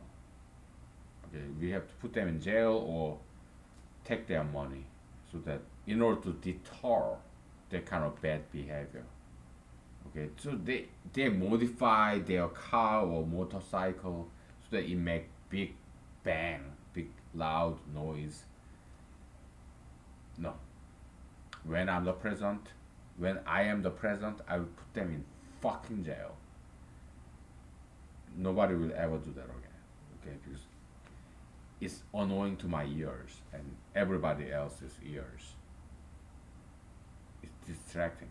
It creates road hazard. Okay, I'm not gonna allow that shit. I'm gonna fucking put them all in fucking jail or take their property because they did something wrong. Okay, we make a law to ban this loud, noisy car and motorcycle. We either put them in jail or we're gonna take their money. Okay. So yeah, we talked about this Iran stuff, Iran pirates. Yeah, they're acting out nowadays, right? Iran. Yeah, they bomb these oil tankers. You have to understand, okay? Whenever there's a problem, you can take advantage of these problems and get on top of that, surf beyond it, take advantage of those problems. If you can come up with some nice solution to benefit you, it's like turning, just like in Old Testament Bible, Book of Psalms maybe. Yeah, God can turn a curse into blessings. That's magic. Christianity, Judaistic, biblical magic. Okay. Yeah, God, Jehovah. Okay, God can turn curse into blessings. You have some problems, some obstacles. If you solve it, you can be a hero. Okay? Alright. So what's the problem? Yeah, it is Iran. Oh, it's like a bully. Oil tanker, they bomb it, hijack it, whatever, right? Yeah, America can make money off of that. It's a problem, but we can take advantage, make use of this problem. We can turn American military, American Navy, or Marine, Army, Air Force, Coastal Guard, whatever. Yeah, transform US military into mercenary. Okay? It's not like racketeering, no. Hey, Japanese ship, oil tank, British oil tank. If you want some protection from us, yeah, pay us. We'll protect you. Okay. We can turn American, US, United States military into international mercenary so that we can start making money. We protect those British Japanese oil tankers, but it's not going to be free. You will have to pay us. The U.S. military will be running on its own as opposed to American taxpayers. Okay, so that's one of the ideas in my presidential campaign for 2020 November election, presidential election. I'm running for president. Okay, so every single U.S. federal government agencies, they should run its own. Okay, they should not depend on taxpayers' money. They should sell some products. Okay, let's say what ICE or some immigration and custom agency, whatever. Yeah, you can sell United States citizenship.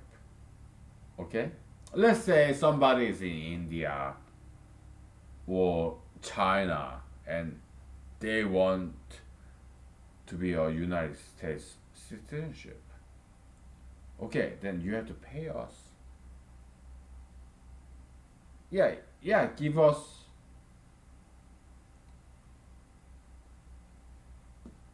20% of your asset. Then we will sell you American citizenship. Okay? But you have to pay. Yeah, so this immigration and custom agency, whatever, okay, and they can start making money. Okay, I know this because I'm a patent attorney on paper.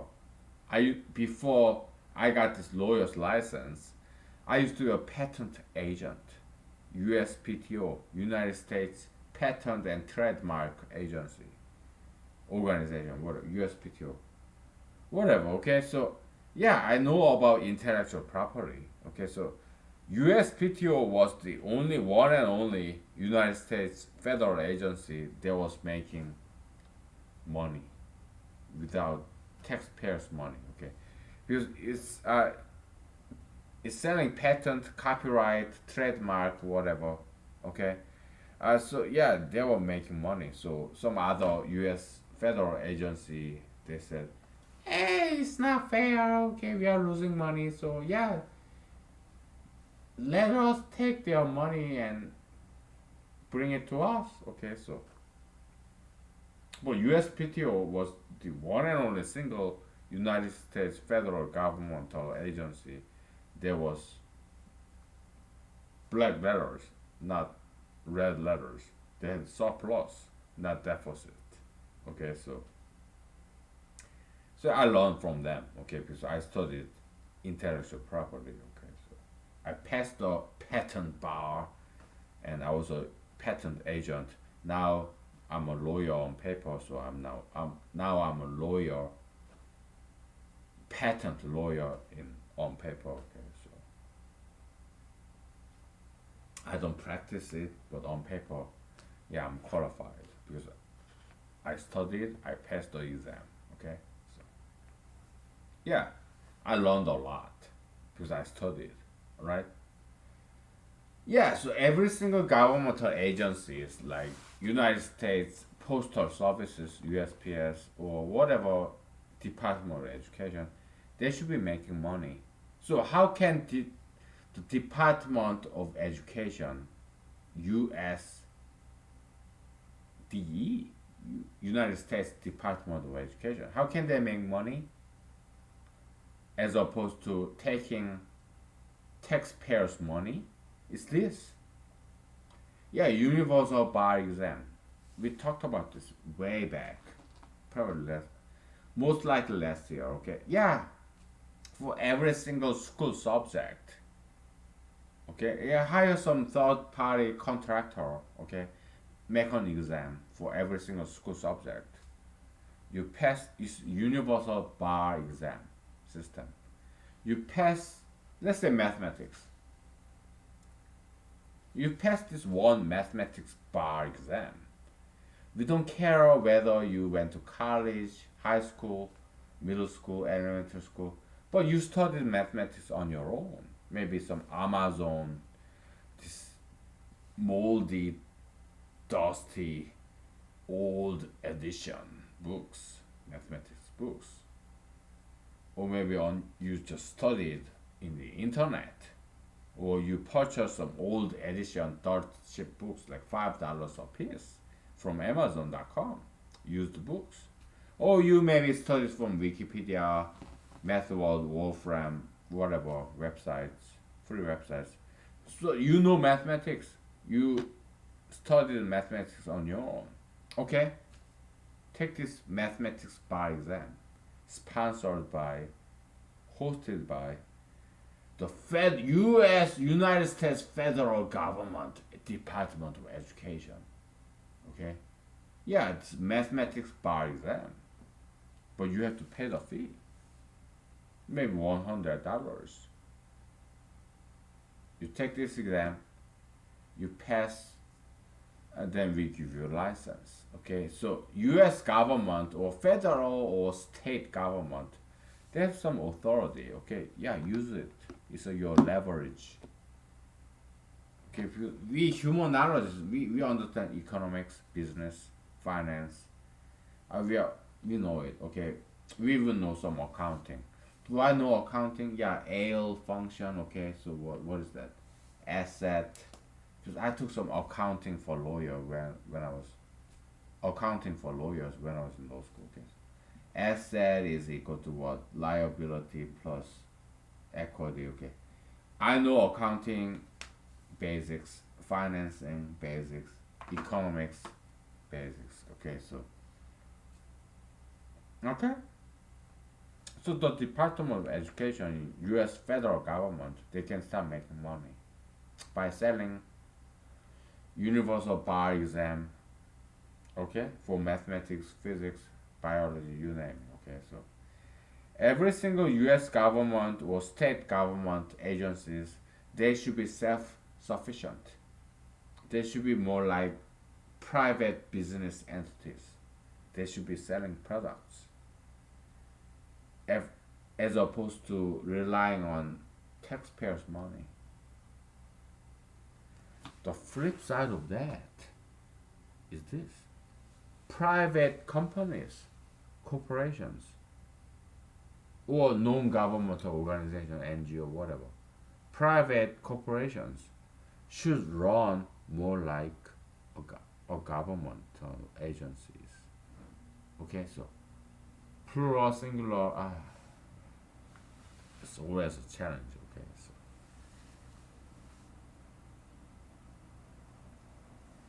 MBA, like, yeah, University of Pennsylvania Wharton Business School, where President Trump went and his two Ivanka Trump went and his sons, whatever. Yeah, they will say, oh yeah, business is about money, profit. That's what business is about. Company, corporation. It's all about mammon, money. But it doesn't have to be that way, okay? So I want private corporations to run more like a government, more beneficial, humanitarian, charitable, the good of the world. Okay? I want private entities to become more like public entity, like government. And I want governmental agencies to be more like private corporations and companies. Okay? Cross pollination. Okay, that's what I'm advocating for. But we humanologists, we are against interracialism. All right? Because we are kind of liberal. It's not conservatism per se, okay? Because we want blacks to be blacks, whites to be whites, and browns to be browns. Okay, it's about diversity. It's about conservation of this species. We want blondes, to exist, red hair to exist. We do not want these blondes and red hair, blue eyes to mix with other races so that they just kill their race. We don't want that. Okay, we want diversity of races. We want blacks to be blacks, whites to be whites, browns to be browns.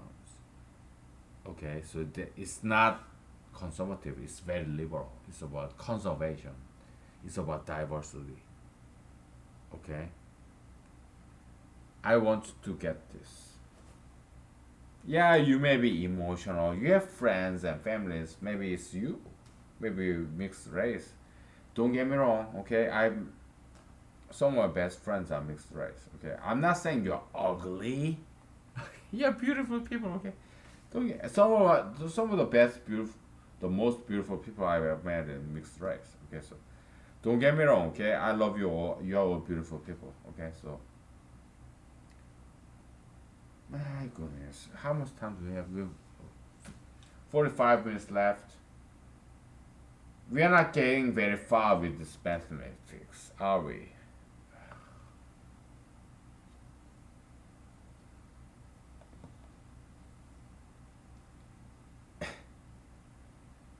We may have to continue this tomorrow, but we have 45 minutes left, so let's take a break and see what's what, okay? Oh my goodness. Fucking kids. Young and dumb. Blank. No idea, right? Or maybe you're old like I am. Maybe you're losing your hair like I do. This hair, I covered it up. Okay, I started doing this hair dry blower and then freeze spray. Okay, because I realized, yeah, I can work with older generation. Older generation like my parents, my bosses. They said, yeah, you should have a haircut. Okay, all right, it's okay. I will obey you. I had haircut. Okay, then I was like, how can I cover my bald spot now? I should what? Should I just let the world see my bald spot? And then I realized maybe I have some enough, some modicum, some small amount of hair so that I can do this hair blow or dryer and freeze spray. Maybe I can still cover it up. So I learned to work. I learned to work with this older generation without compromising my desire to cover up my bald spot. Okay, it was not easy. Learn learn to work with this older generation. It was not easy, but I did it. Okay, yeah, you don't see my bald spot, do you? But yeah, it's still there. I'm just covering up. So I learned to work with this older generation. Okay, so my parents, my teachers, my bosses. It was not easy. Okay, so very small accomplishment, small achievement, and I'm happy. Okay, I don't have to the, I don't have to be the president. I don't have to win this what millennial $1 million mathematics prize or whatever. I don't have to. Okay, I'm happy. I obeyed my parents. I covered up my bald spot. And sometimes people compliment on my hairstyle, my haircut. Thank you. God bless you. Okay, so I'm happy. I'm a happy camper. Okay, as long as I have my job, I do my job, do my hobby, extracurricular curricular activity. Yeah, I'm a happy camper. Okay, so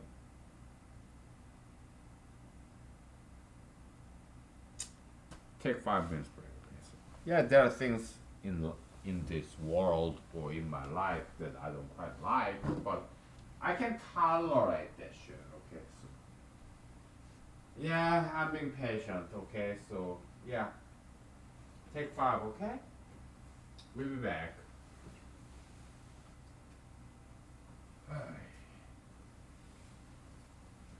I boiled my eggs. I got some boiled eggs for dinner, and I got some low fat, low sugar chips like stacks, okay? So I got that from Walmart, so I'm all good, okay?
Give me 1 second, okay? So I gotta thresh some cold water on my face.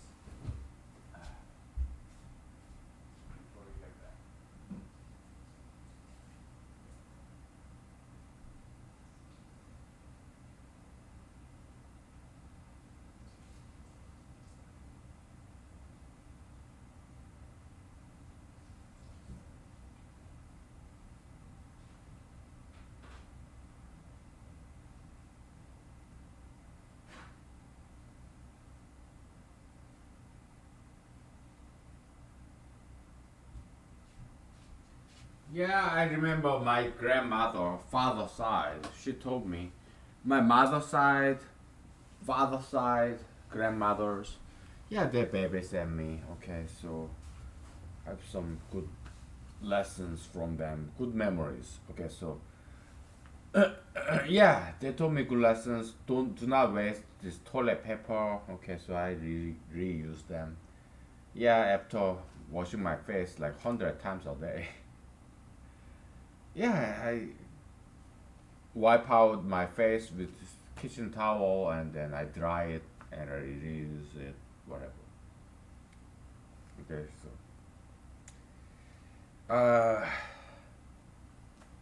we're not gonna do any more mathematics today, okay? Because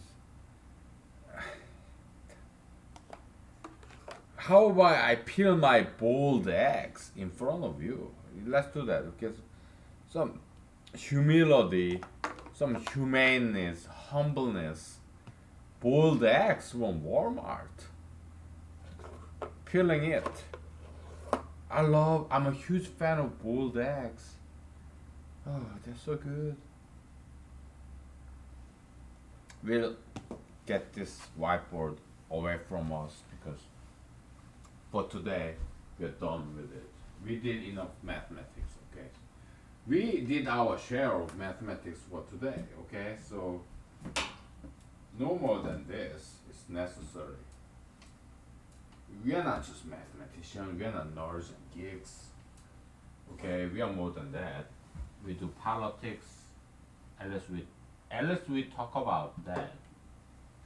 We talk about economics, humanology, and on. Okay, so we are good. Okay.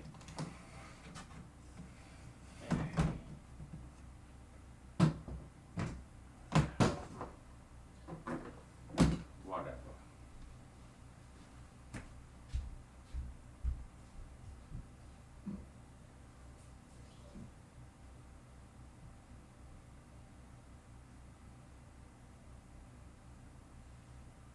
Okay, I boiled my eggs. Alright, so I mean, it's like where are my glasses now? Oh, right here. Okay. Yeah, I'm drunk.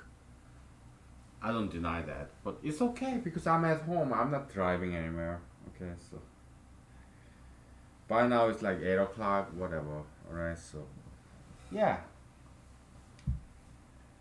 Let me grab my blanket. Okay, so because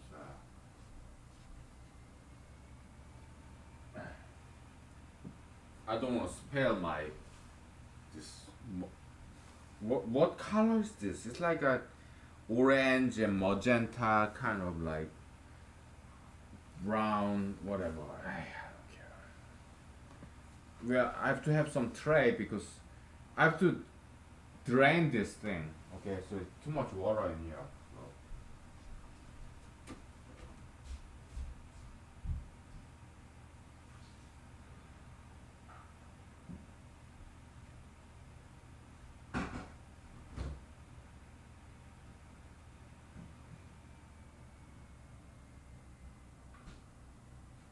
And I better have some tray, plastic tray, with some kitchen towel on it, so that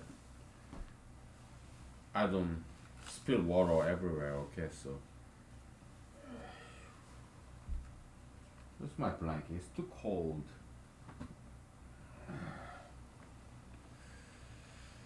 Yeah, we are in this humanology lecture series, and we are peeling the boiled eggs from Walmart. Only in humanology, okay? So we are ghetto, we are humble, but at the same time, we are doing something one of a kind. Hey, who does this? Peeling the boiled eggs. Ugh. I'm a huge fan of boiled eggs because it's so cheap. It's like PG-13 maybe. PG-13. Menstruation, alright? Menstruation. Yeah, it's eggs, menstruation, okay, so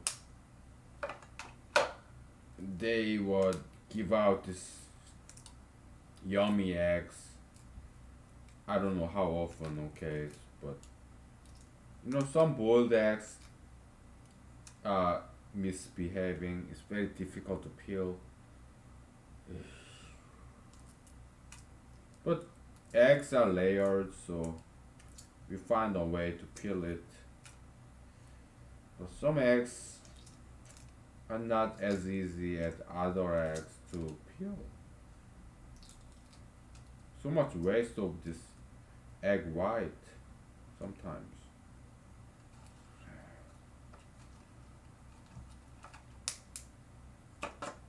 Okay, so yesterday I went to a socializing event.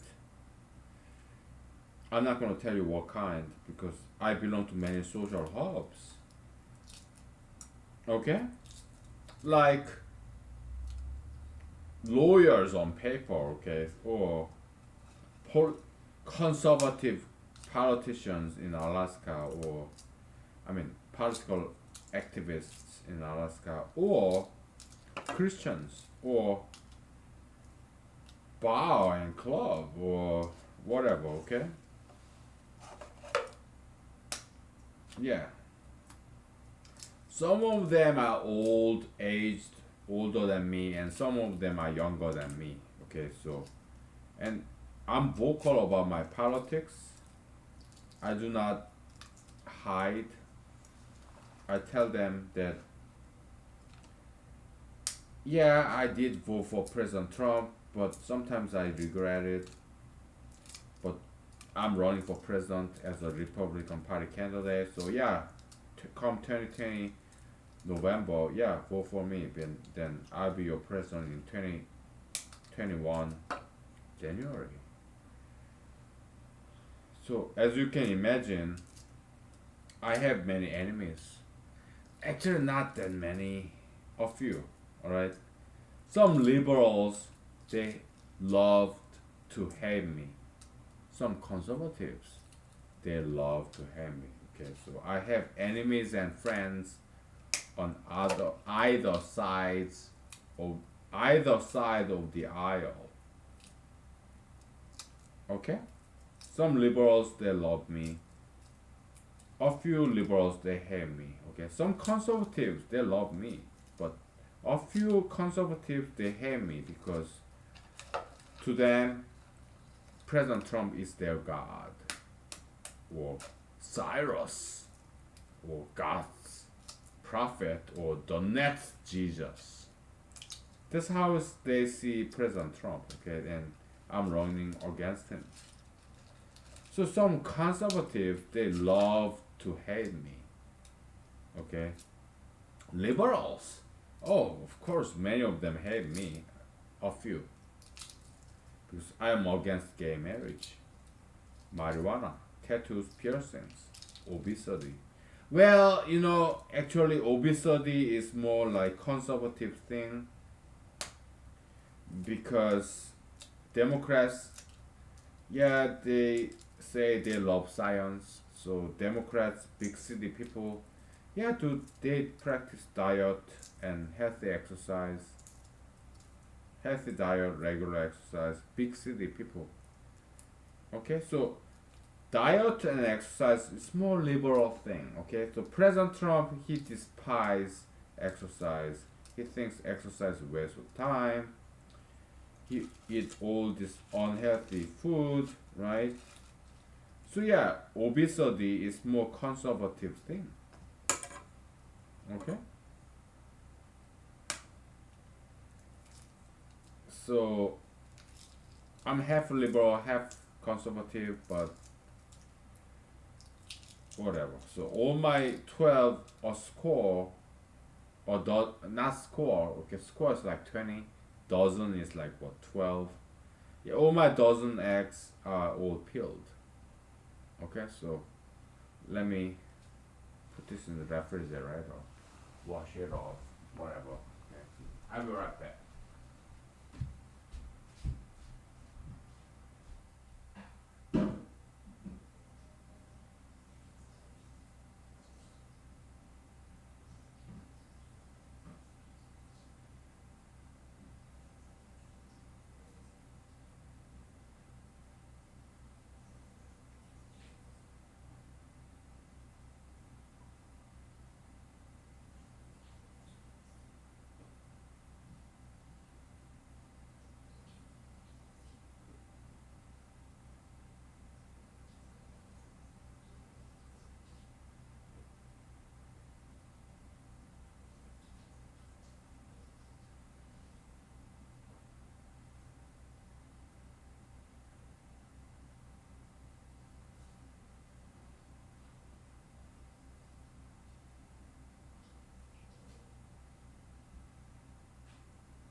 did not eat any eggs.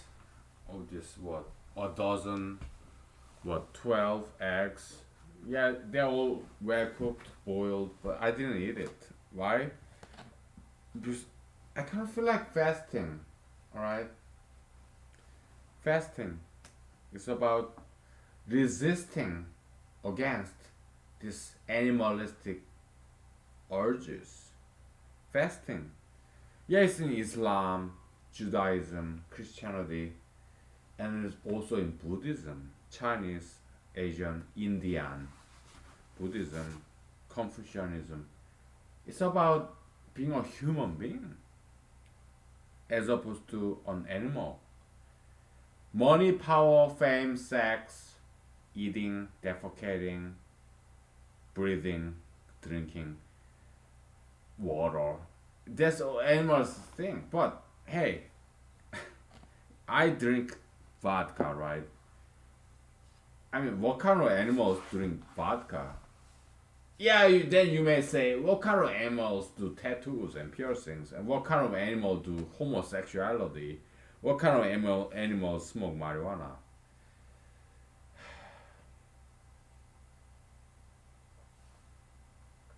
Well, but in at least in this year, 2019, yeah, vodka is not very popular thing in 2019 America. Okay, but gay marriage, transgender, tattoos, piercings, that's something very popular in 2019 America, United States. Okay, at least I'm a minority.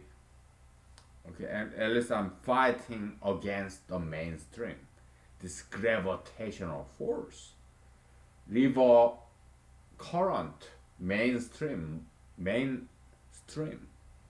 current, gravitational pull by this evil ideology of tattoos, piercings, marijuana, gay marriage, sugar fetishism, ultra interracialism, plastic surgerism, you name it. Okay, so I'm resisting. Okay, I'm fighting against it because I'm alive. Okay, if you are tattooed, pierced, obese, gay, plastic surgery, ultra interracialistic, you got some dead skin on you.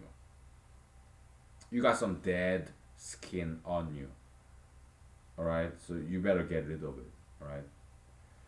Yeah, you're ultra internationalistic married couple. You are ethnic man married to some beautiful young slender white girl. Yeah, divorce. Let her go and let her get some eligible white man. Okay. If you are gay, be straight. You have what? Gay boyfriend or lesbian girlfriend, break up. Alright? So be straight. No problem, okay? It's reversible change. You can reverse it, okay? Oh, if you are tattooed and pierced, you hide it. Don't show it to other people. And save some money. Yeah, go to plastic surgeons and get rid of that. Alright? Yeah, you are not hopeless. You can be saved. Alright? You have some chance to repentance and be one of us. Clean people, cool kids. Okay? Anti-ultra interracialistic, anti-marijuana, anti-gayist. Cool kids. Humanologists.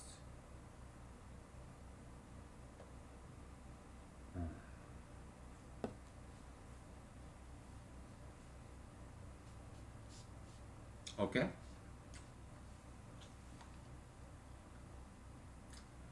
I just swallowed this big chunk of vodka, more like 5 times more than I'm comfortable with. Because I don't drink like that. I just sip vodka, but I really wanted to have that piece of rose hips. So it was resisting me. Okay, so I had to swallow this 5 or 10 sips worth of vodka because I don't normally do that shit. Okay, but I really wanted to take that rose hips. So, well, you gotta pay the price, right? But it's okay. I'm at home. I'm not driving anywhere. But whatever.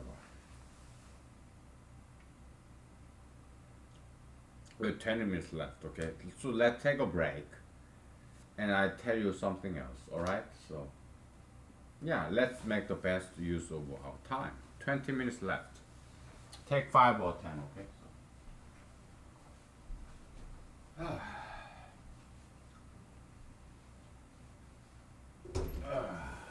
Right.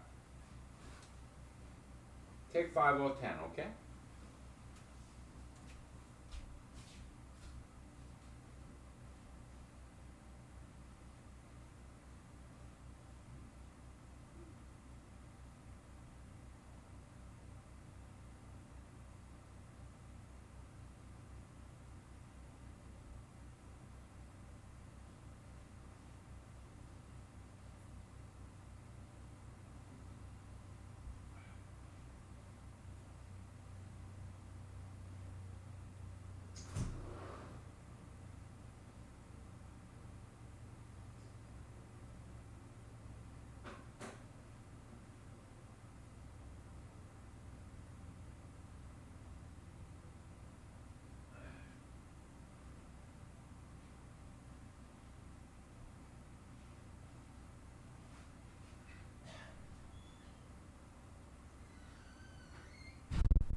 Okay, let's do some acting, okay?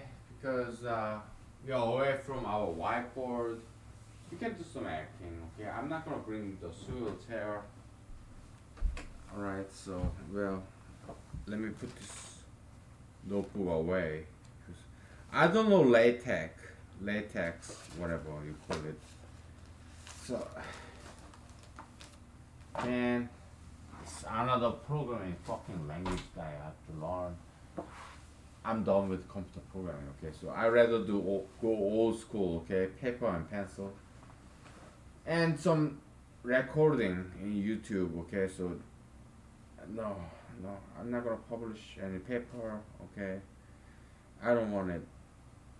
I'm too old. I'll let you publish all this if you want to. It's not an obligation, but it's strong encouragement, okay? So I spill my beer. I have to clean this up. Where's my toilet paper? What a mess. What a mess. Yeah, clean after my own mess, my mistakes. Like we all do, okay? We clean up after our own mess, our mistakes. Just beer. Why are they still here? Yeah, it gives me a chance to clean this deck. Whatever.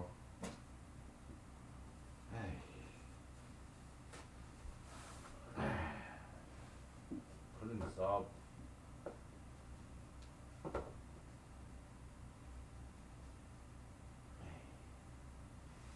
I don't want this the school, the University of Humanology smelling like some kind of old stale beer. I don't want that, so I have to clean this up, right? I have to do this right. We have 10 minutes left. I spill my beer, okay? Yeah, I'm drunk, but I'm at home. I'm not drinking and driving, okay? I'm at home. I'm drunk and I spilled my beer bottle, okay? So beer can. Ay.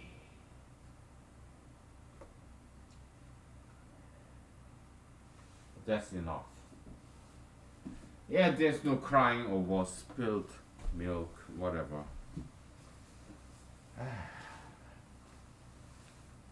Physical labor, yeah, some of my friends said that it cleans your soul.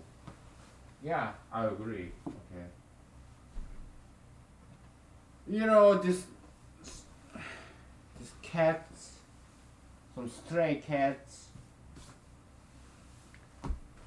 Or it could be some of my neighborhood cats. I don't know. Okay, so. Well, yeah, they come to my premises, my hut, for this garbage container, and they poop. I have to clean them up, although it's not my pet cat. Cat. Why do I have to clean up after this pet cat scat who's not my own? But yeah, it's my friend said, yeah, it's about cleaning your soul, this manual labor, this picking up this, digging up and picking up this cat manual labor, cleaning after not even people, cats, animals. I don't own this cat. Somebody else's cat or feral cat. God's cat. Oh, it's divine feline. Divine feline. This God's cat. This cat come to my premises half-acre lot in Alaska. Okay, and he poops in this place that I pay my mortgage on. I clean after that thing, the cat poo. What's the purpose? What's the meaning of all this? Some of my friends told me, wiser, older friends of mine, yeah, all this manual labor, you may think that's waste of time, but no, it's not. It cleans your soul. And I agreed. Okay? I did. Indeed, I agreed. I'm trying to rhyme. Indeed, I agreed.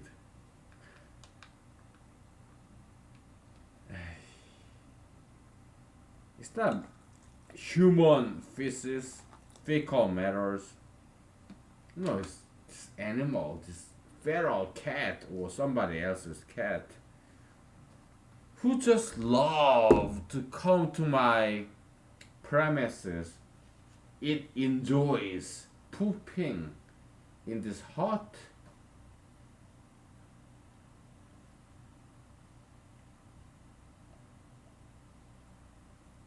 It gives this animal happiness to poop, to poo, defecate on my premises.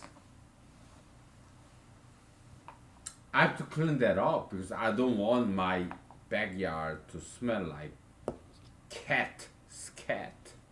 Smell pretty bad. Again, I'm trying to rhyme because I'm a poet. I'm no Shakespeare, okay, or Mozart. I'm not. But I do clean up cat, scat, feline, pool. I did not come to Alaska to dig up this cat's scats, but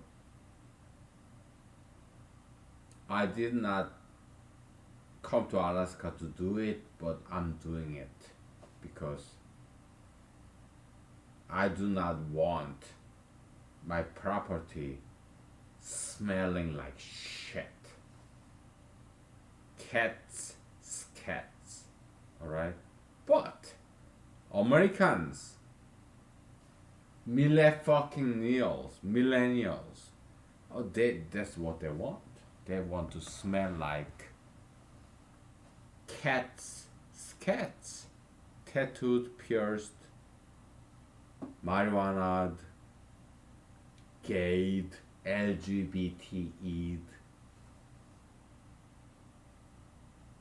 ultra interracialist,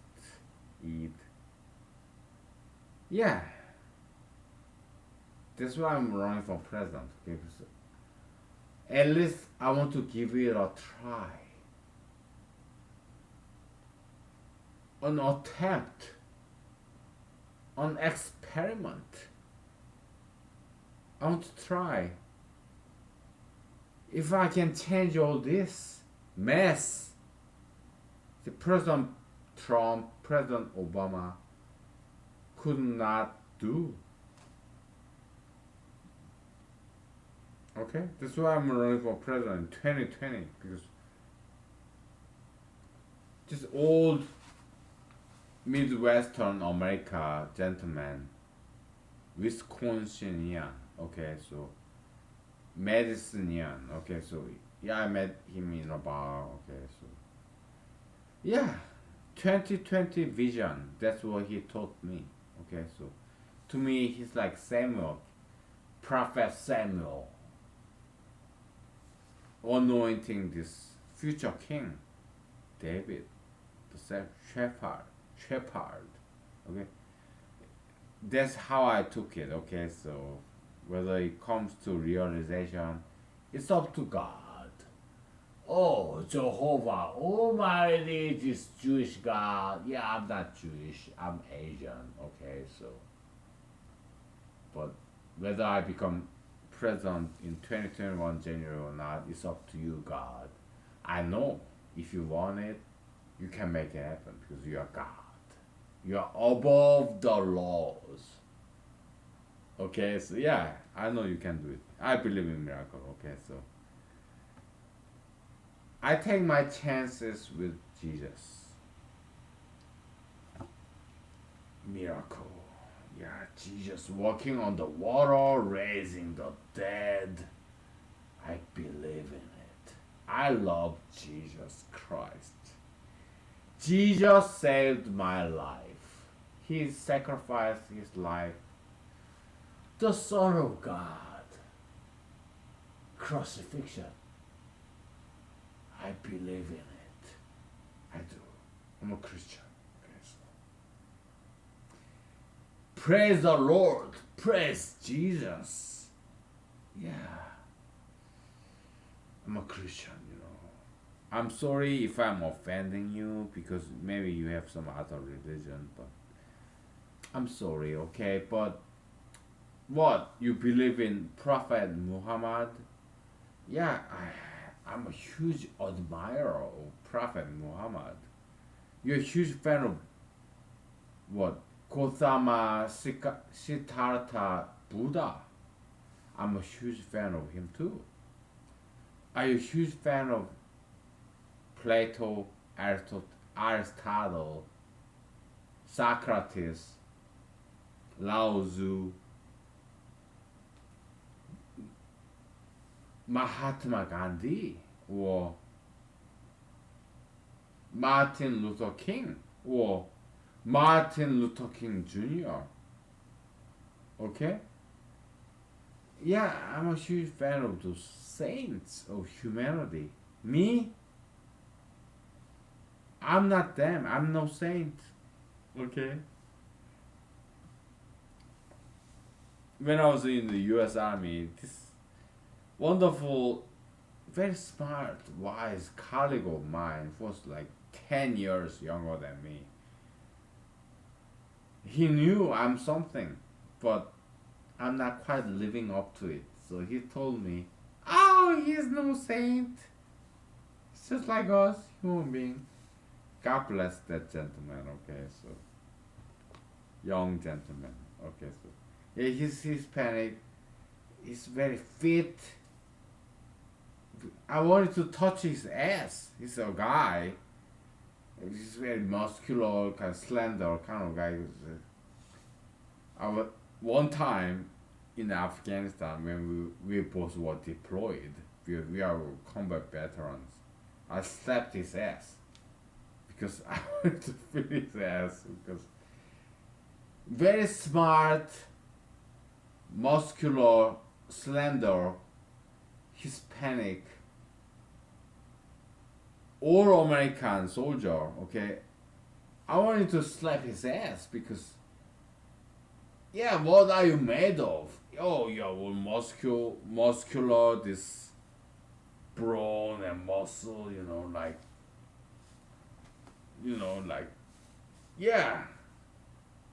I'm not homosexual. He's not homosexual. We are all heterosexual, okay? So he loves girls. I do too.